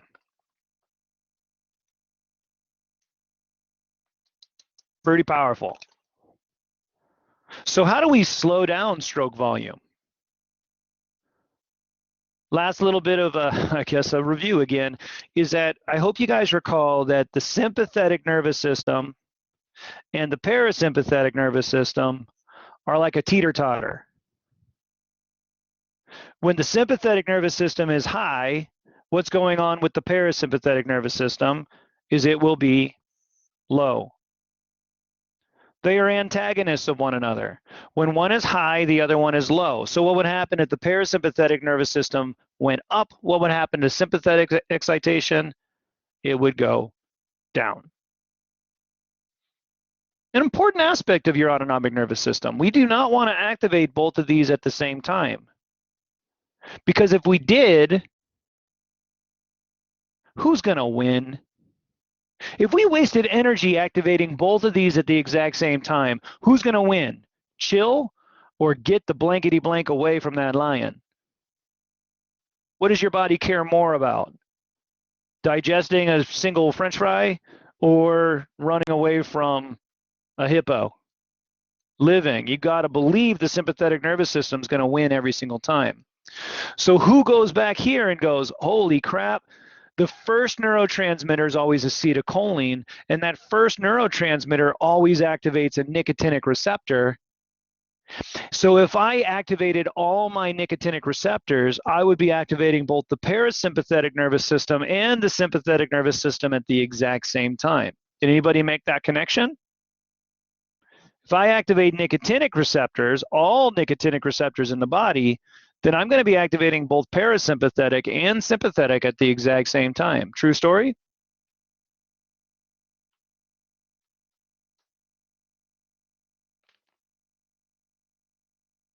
Nicotine.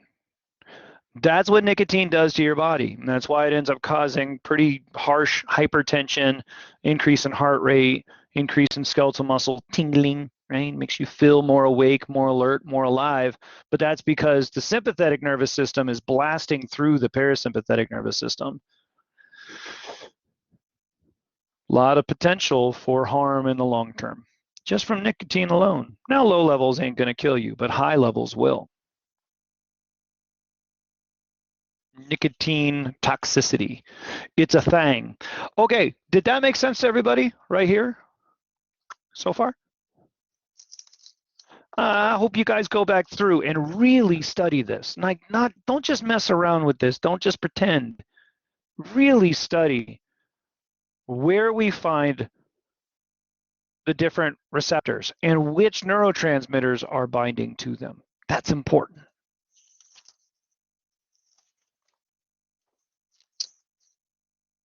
Okay, we got this. We got this. We got this. I got an action potential. It's an autorhythmic action potential. IRAP. Fun. We know that we have a RMP. We're just going to try to draw this out fast. Of about -60, we know we have a threshold of about -40. This is your membrane potential, and this is time. Okay, you guys have seen this before, and you guys seem like you are in a pretty good place with understanding this. So I'm going to draw one normal action potential. Normal means no help from the rest of the body. So normal means pacemaker potential is initiated first by the opening of a funny channel. Sodium enters, but then that funny channel is going to slowly close and a T-type or transient calcium leak channel takes over. And then we hit threshold and a voltage gated calcium channel opens. Well, a voltage gated channel is going to close eventually. And a voltage gated potassium channel takes over and we repolarize. Everybody feel pretty comfortable with that drawing?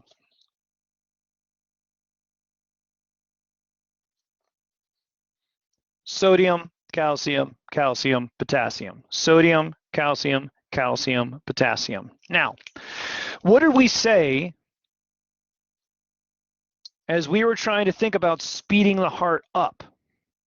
What do we want to do to the rate of depolarization? Increase, decrease, no change. To speed heart rate up. So wouldn't it stand to reason that this curve right here would go more steep? So what did we just do to the rate that sodium can move into this cell? Increase, decrease, no change.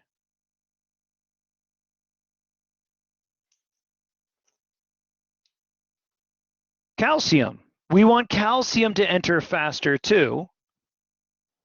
So that T-type calcium channel is going to allow calcium to enter a little bit faster. All action potentials are identical. So I am going to do my damnedest to try to make this action potential look just like this action potential, but I am not good at artistry, so I am doing my best. But this action potential here should look identical to the action potential next to it. Not too shabby, not too shabby. But sodium is leaking in faster. Thanks, Tariq. Sodium has been leaking in faster here, so the next heartbeat, we get to start even higher than RMP because sodium is going in faster. Calcium enters faster. And therefore, the next action potential, even though it looks identical to the last one, this is occurring in a faster frequency. So that heart rate really just went up. Does that make sense?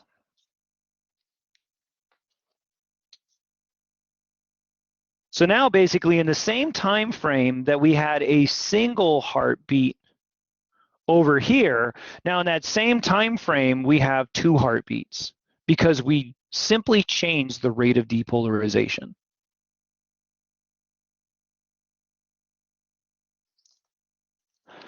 What if we want to slow this thing down? Well, what we're going to do, I'm going to just drop us back down to RMP, and I'm going to use, I don't know, a purple that's not that much different color from this, because what we want to do is we want to now drive this away from threshold. This is a great way to slow everything down. We hyperpolarize. Is it going to be easier or harder to hit threshold? If we hyperpolarize, yeah, that's going to be harder to hit threshold. We're going to need to do a little bit more work. Now, also, the slope here, or rate, what if we were to slow this slope way down? What if we didn't have it even as steep as this first slope here? Then the rate that it's going to take to hit threshold, it's going to take a lot longer. Going to take a lot longer. And then calcium. Let's slow down the speed at which calcium enters this cell too. We're flattening this line out. Should have drawn this picture even bigger, but you guys get the point. But then we finally hit threshold. All action potentials look exactly the same. So this action potential should look pretty similar to the action potential over here. I'll do my darndest. Nice, not straight line. You're welcome. And then that L-type calcium channel closes and voltage-gated potassium channel takes over, and we dive back down again. All right, cool. And if the next one was hyperpolarized as well, then we would hyperpolarize, and you guys can interpretate and extrapolate there. That's the word I'm looking for. Extrapolate from there. So what do we just do to the heart rate with that one? Increase, decrease, no change.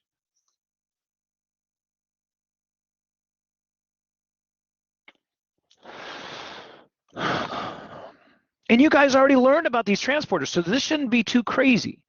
Funny channel, T-type calcium channel. Funny channel, T-type calcium channel. And down here we throw in our funny channel and our T-type calcium channel, but we throw in one extra one. And remember, this was that T-type potassium, not L-type, T-type. Good try though, buddy. Very good. T is transient, L is long. So this isn't long, this is transient. It's only there for a short period of time. But does that make sense to everybody? Down here, we're dealing with a T-type or a transient leak channel. This is a potassium leak channel. And we want to write potassium leak channel because we also learned about today that there was a T-type potassium voltage-gated channel. The body is complex. Cool.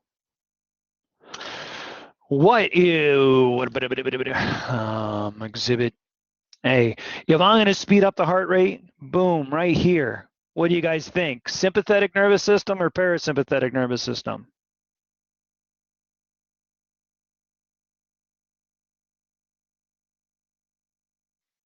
And two, if I'm going to slow down the heart rate, what do y'all think? Sympathetic or parasympathetic? Love it, love it, love it.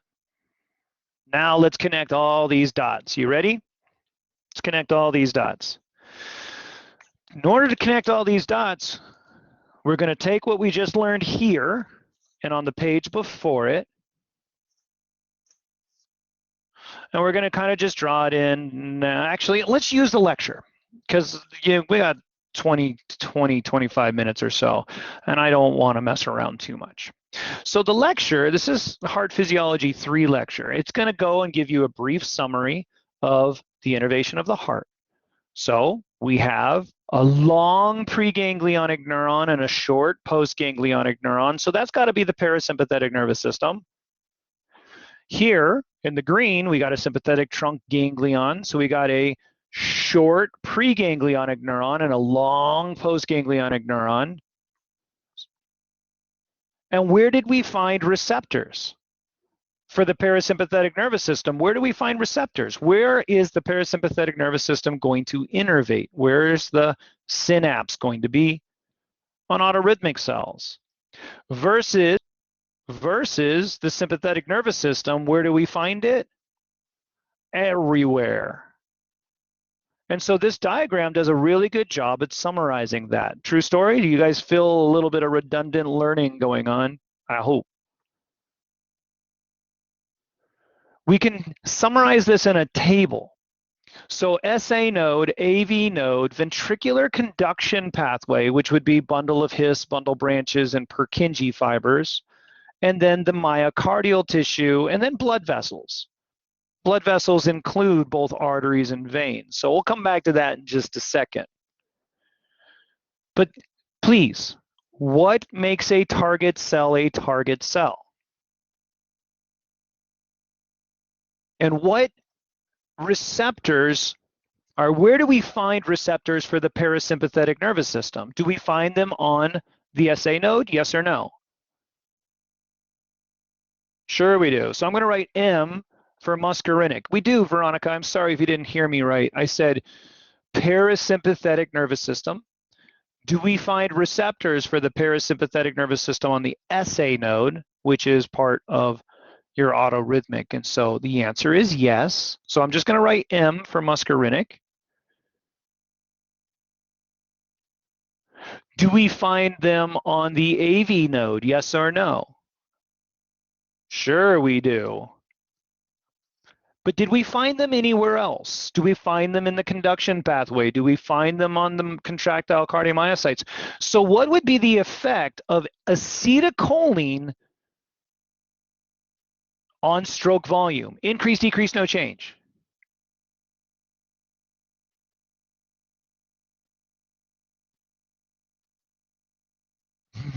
Less people writing. You guys are like, oh, yeah.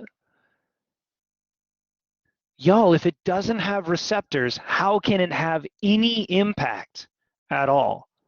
If there are no muscarinic receptors on the ventricular conduction pathway, if there are no muscarinic receptors on contractile myocardial tissue, if there are no muscarinic receptors on blood vessels, how can it have an impact? It can't. So what is the effect of muscarinic activation on stroke volume?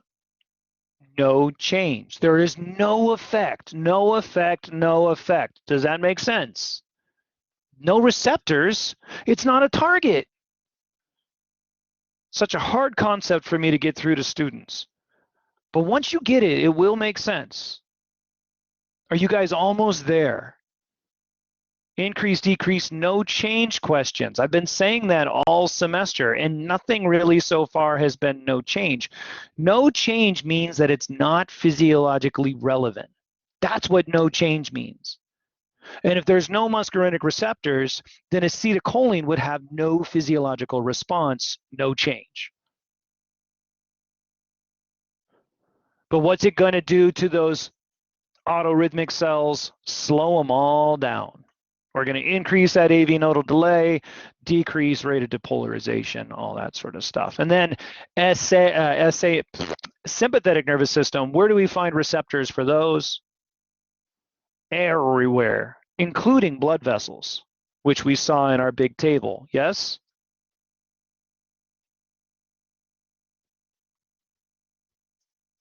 And all the rest of this should make sense. We're speeding everything up. We're speeding everything up. We're speeding everything up, and we're making it beat stronger.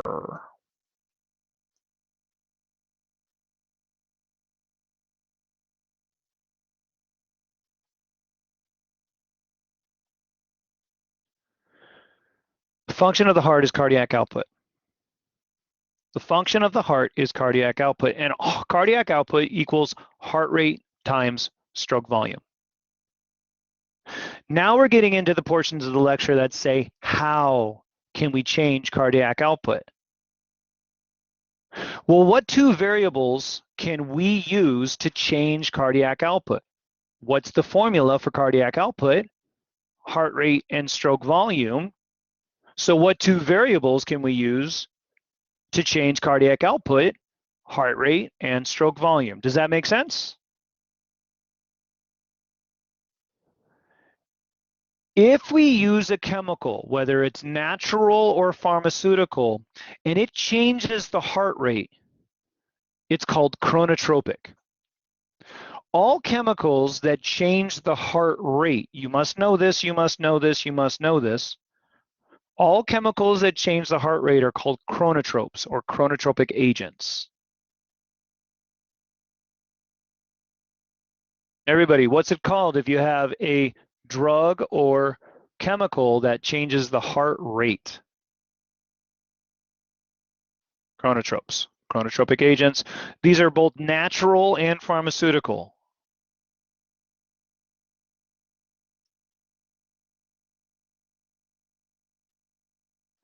Can we decrease the heart rate naturally?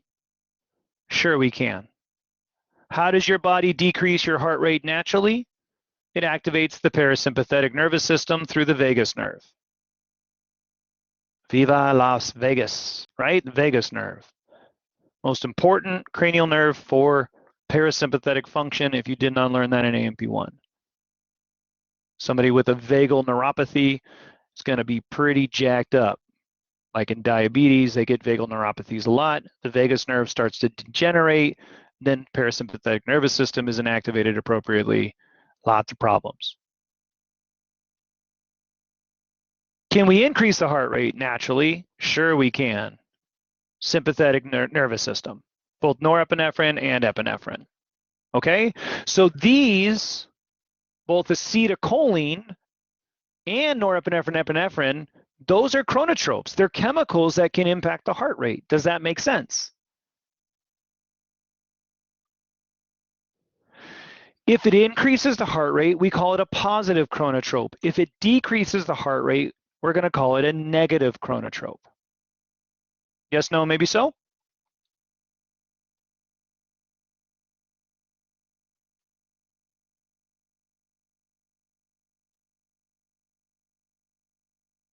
Examples of positive chronotropes. This is not every example on the face of the planet, but every one that is here, you must know, you must know, you must know. You must be able to think through why these would be positive chronotropes.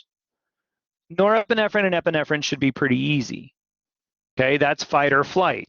So we are definitely going to be talking about those in more detail and seeing how they increase the heart rate. Caffeine is a chronotropic, positive chronotrope, and you're going to see why, Heather. I'm going to literally, my favorite, you know, that's my drug of choice right there. Nicotine, cocaine, not my drug of choice, but cocaine, right?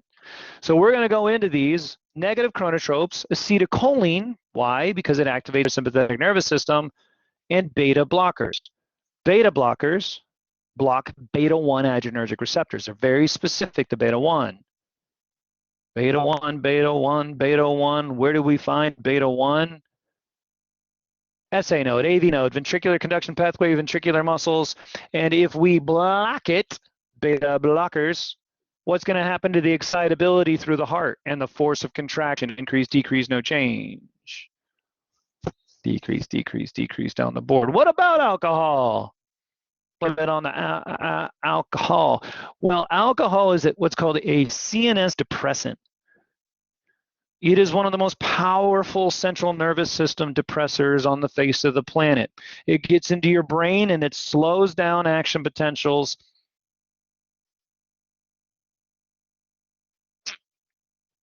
And that's how it acts. It actually acts directly in the medulla oblongata on this area called the cardiovascular control center, the CVCC. Cardiovascular control center is not something I'm going to have time to talk about today. It increases heart rate at some point, though. Due to homeostatic variables, maybe. It all depends on the person. If you get tachycardia as you drink alcohol, That means that your body is fighting through some low blood pressure. And maybe you should slow down on drinking. We've already seen these figures here. I've drawn them out for you, but now they're drawn out individually.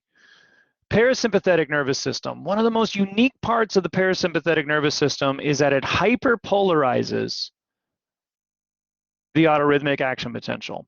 And at the same time, look at the rate of depolarization. Do you see normal and then parasympathetic?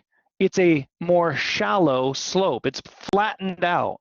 Yes, no, maybe so?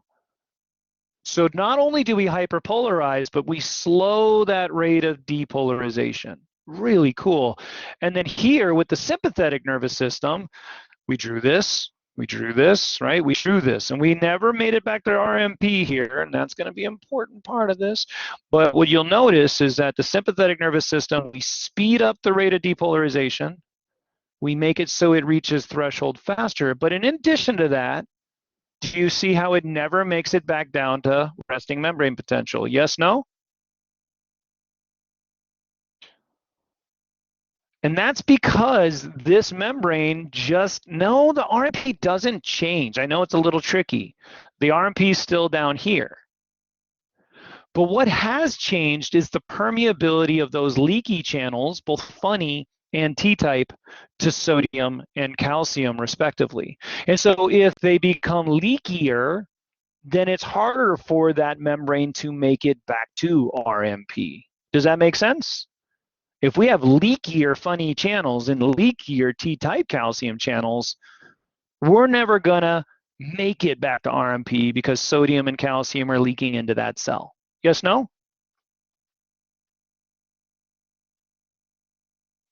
All right, finally, let's get to the how. This is the part that tricks students up the most. You do need to know this, though, but I think we've created enough pieces of the puzzle that this will make sense. If we want to slow down the heart rate, what transporter do we need to impact to hyperpolarize? What have we said? What transporter is going to help us hyperpolarize this cell? Lovely, Ashley. Yes, Veronica, good. Everybody, awesome. I hope you're saying it out loud, I hope. Or at least going, oh yeah, that makes sense. I remember that. And then if we want to slow down the rate of depolarization, we need to impact the funny channel and the T-type calcium channel. If we want to speed up the rate of depolarization, we don't care about that T-type calcium, T-type potassium channel. We don't care about it because we're not dealing with hyperpolarization. So we turn that one off. And then we also want to impact the funny channel and the T-type calcium channel. Does that make sense? That for both of these, we're going to be acting on these different transporters. So how does this all work? This all works because ligands, chemicals, bind to receptors, and then receptors have a signal transduction pathway that impacts intracellular proteins. What did Dr. H just say? I just said mumbo jumbo, jargo, jargo. Or Charlie Brown, it would be what? Wow, wow, wow, wow, wow, wow, wow, wow, wow. People don't want to talk about signal pathways most of the time, but they're not that bad. What I want to remind you guys of is we've got a cell membrane here. And I have a G protein bound to a receptor. This receptor is called a GPCR. And these GPCRs have binding sites on the outside of them, okay? These binding sites have an affinity for a particular chemical. They love a particular chemical. So for instance, if I had a GPCR here that loves norepinephrine, then when norepinephrine comes into the system, it's going to be attracted to the binding site, and that's going to change the energy of the GPCR. Does that part make sense? We have an affinity for norepinephrine, or we have an affinity for epinephrine. They're kind of duplicates here. And therefore, we're going to change the energy in this GPCR when these bind. Does that make sense?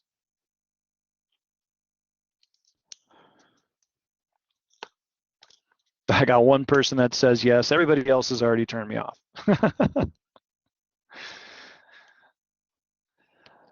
What happens with the GPCR? It's a G protein coupled receptor. So on the inside, on the ICF side of this world, there is a G protein. G protein coupled, it's coupled to the receptor.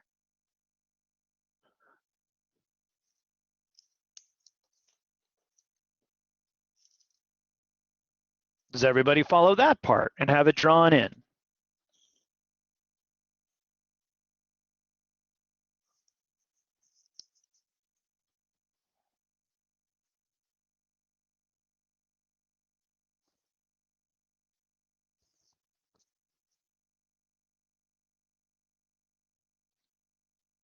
Okay.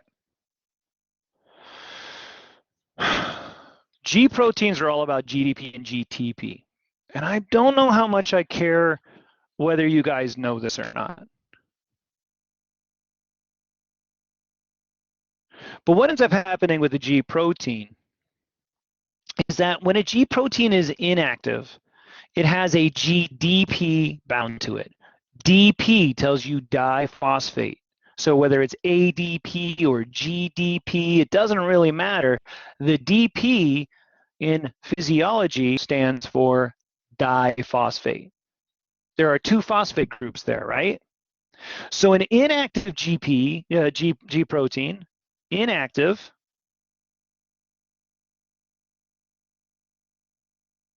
go ahead and write G protein, has GDP bound to it. So as long as GDP is bound to the G protein, it's inactive. Does that make sense?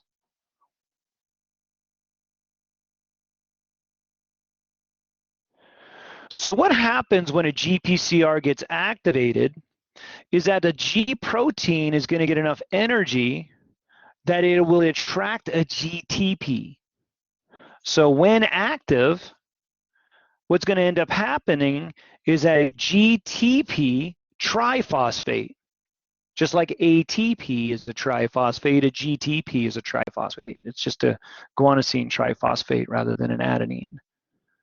But again, you don't need to know that for the test. When active, a GTP is going to displace. It's going to remove the GDP and take its place. It displaces GDP, at which point that G protein becomes active. The GTP can only displace the GDP when that receptor is activated. That's the energy that's required to do this job.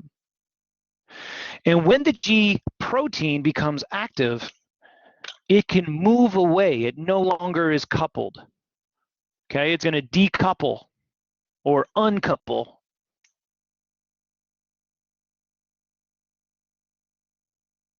from the GPCR. Does that make sense? It's going to uncouple and it's going to move away. So now we got an active G protein floating around inside of the ICF. Now we have an active G protein floating around inside of the ICF. And these G proteins do things. All G proteins, what they have in common is they activate secondary messengers. Whether that secondary messenger, again, I'll just repeat, cyclic GMP, cyclic AMP, calcium, PIP, PIP2, and DAG, all those things. Oh, you're welcome, Andy. I know it's complicated. We don't have a lot of time, but I want to make sure you guys learn. And we can cover more of this tomorrow, and we can actually, go in and say, this is where this relates to the lab. We can do that tomorrow. It's okay. I don't have to finish it all today. Now, remember, muscarinic receptors are GPCRs. Adrenergic receptors are GPCRs. So both muscarinic receptors and adrenergic receptors are GPCRs. So what does that tell you about the intracellular process? The GPCR is going to be slightly different because they bind different ligands, different chemicals, and therefore the intracellular signaling process is going to be different as well. Yes, no, maybe so? All right, the last bit of this review here is that there are different types of G proteins. Sorry.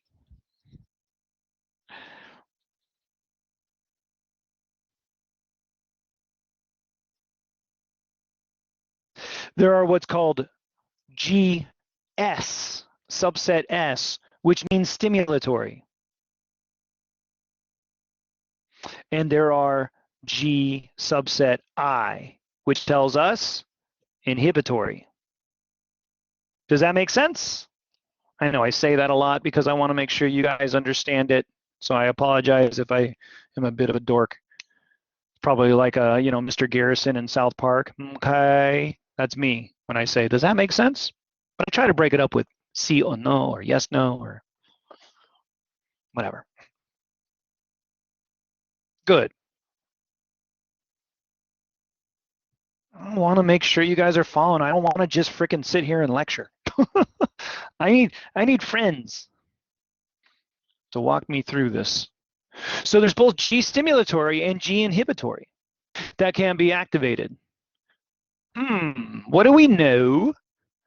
What do we know about the parasympathetic nervous system? Does it tend to be more on the excitatory side on the heart, or does it tend to be more on the inhibitory side of the heart? Oh, so maybe there's some GIs there. Does that make sense? So if I were to activate maybe a muscarinic receptor, it would potentially be a GI. And then if I want to open up funny channels and excite them or stimulate funny channels, what type of G protein might do that job? GS. Awesome. You guys rock. I don't need to go through that anymore. So let's go down here and let's take acetylcholine and let's bind it to a muscarinic receptor. I got one G protein that goes off and closes a T-type calcium channel, decreasing that rate of depolarization. And I got another G protein that goes off and opens up a transient potassium leak channel, allowing for hyperpolarization. So I got a GS and I got a GI. Does that make sense? It's exactly what you guys have been learning up to this point. If we stimulate those potassium channels to open, we hyperpolarize. And if we inhibit the funny and the T-type calcium channels, we slow down the rate that those ions can move across the cell membrane. Voila, we got magic. Now we've slowed down the heart rate.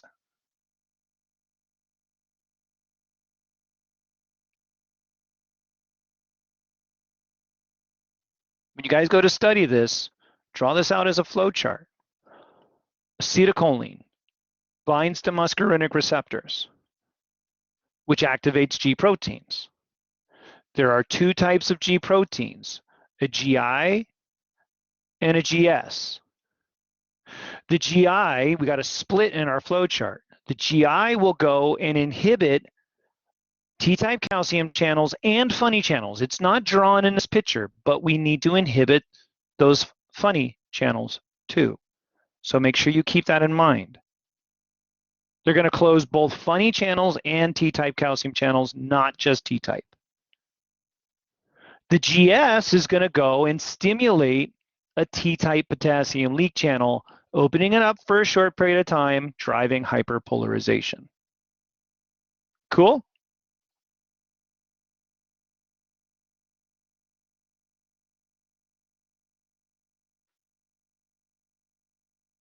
Sympathetic nervous system, if you say so.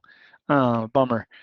I hope you feel a little bit more confident than that. I know your brain hurts.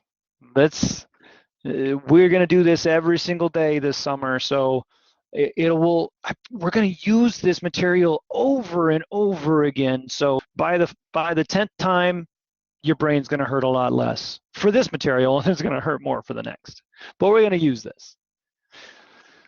So what about sympathetic nervous system? If I take norepinephrine and epinephrine, what do we want to do to funny channels and T-type calcium channels? Do we want to hold them open more or less?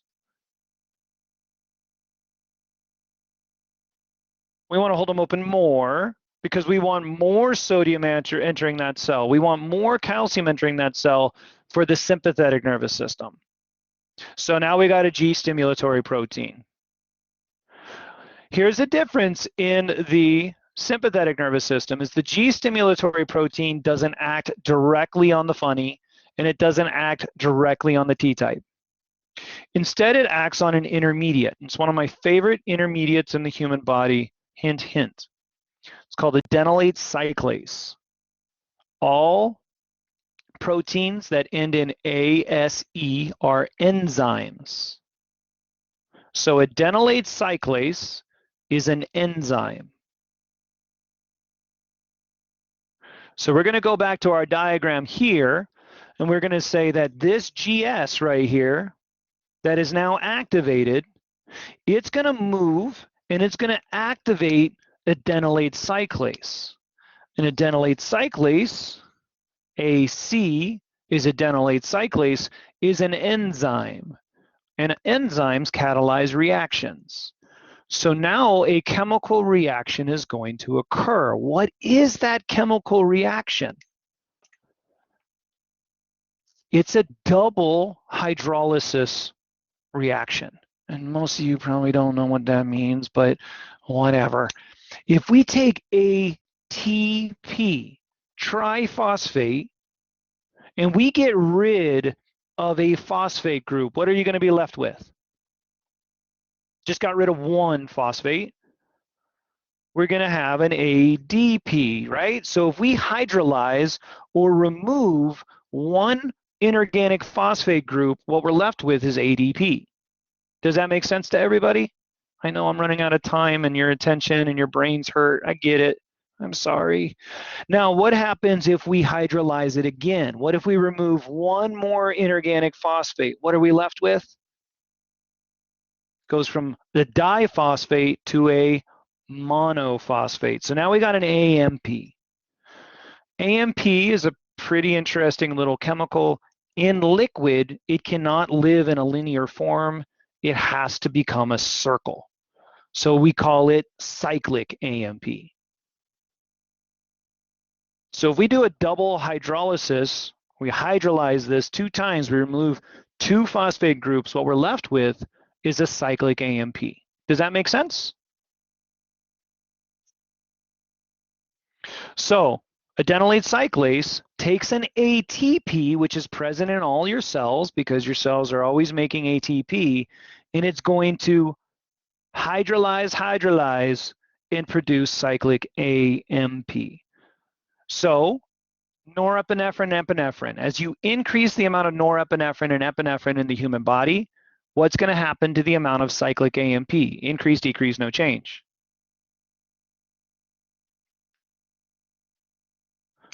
As we increase norepinephrine, epinephrine, we increase the activity of this GPCR. Therefore, we increase the activity of the G protein. Therefore, we increase the activity of adenylate cyclase. And ATP is going to be hydrolyzed faster into cyclic AMP. So what's going to happen to the amount of cyclic AMP? Increase, decrease, no change. Now it's cyclic AMP. This is a very powerful secondary messenger. We love this one. We do. Trust me, we love this one. It's our friend. And this cyclic AMP is what acts on funny channels. Funny. And it acts on T-types. So it's going to open these 2 channels more. So more sodium enters and more calcium enters. We can go back to our PowerPoint. You can see it here. The cyclic AMP actually acts on protein kinase A, PKA, which I didn't even write into here. PKA, which I should have written in. It's PKA that actually directly acts on these 2. Protein kinase A, I know the A is not on here, but protein kinases, I'm not getting into it. I have it in a rated PowerPoint. All kinases throw phosphate groups around. They move energy around. Don't worry too much about it. Kinases are going to supply energy to the funny channel and the T-type calcium channel. But let's put this into something that makes sense. That's what I really want to get to.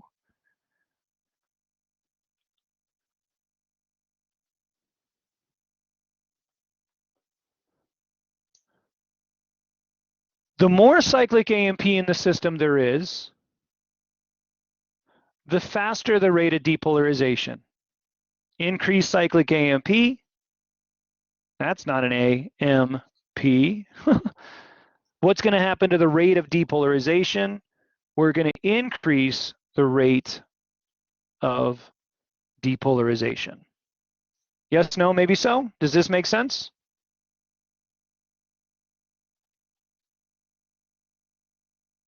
Now, your body doesn't want fast heart rate all the time. So your body actually has an enzyme that is made, and you guys don't need to learn the name of it or anything, but you have an enzyme that breaks cyclic AMP down. Okay, we want to break cyclic AMP down when we don't need it. The second we don't need it, let's get rid of cyclic AMP because we don't want our heart rate going crazy all the time. Does that make sense? This is just the body's natural ability. We're going to break cyclic AMP down. And what's going to happen to the rate of depolarization as you do that? As we break cyclic AMP down, there's less cyclic AMP in the system. So the rate of depolarization starts to drop.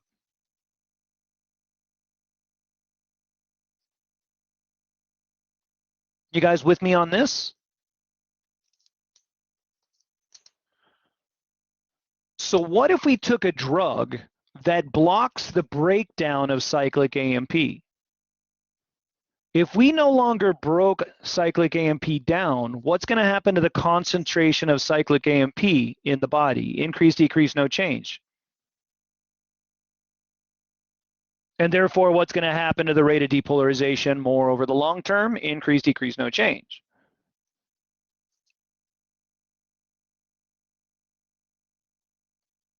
This is caffeine. I think I just spelt it wrong, but who cares?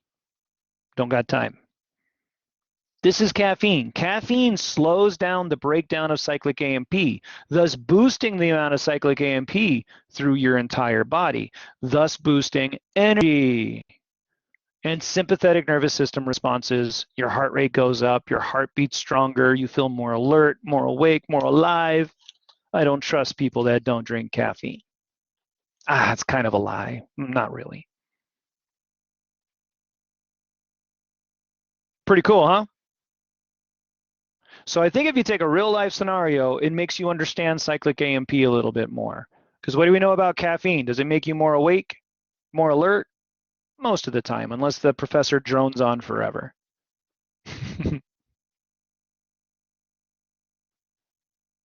And what's caffeine going to do to a patient's heart rate? Increase, decrease, no change. How do we do that? We stop the breakdown of cyclic AMP.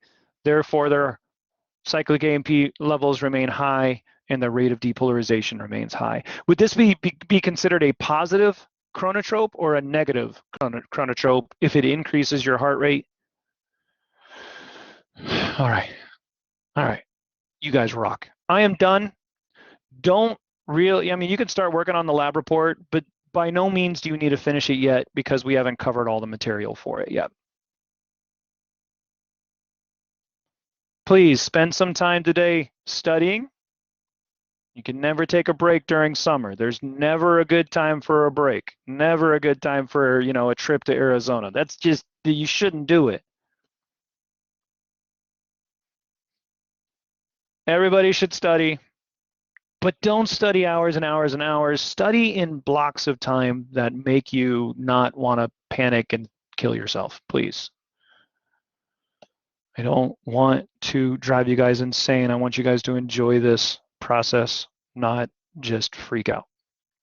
Contact me if you need help. Text me if you need, you know, if you have any questions, and I'll see you guys tomorrow. I love that you said pretty please, Ashley, but the answer is no. Yeah, it takes so much time to do that. I did it with that first one, and I want to say it took me, I don't know, hours. And I keep asking students to do this. Like, if there's a student that does take and make their homework into a Word doc, send it to me, but nobody has. Yeah, because you got to go back through and you got to edit everything, Melissa. You got to edit out all the Blackboard craziness.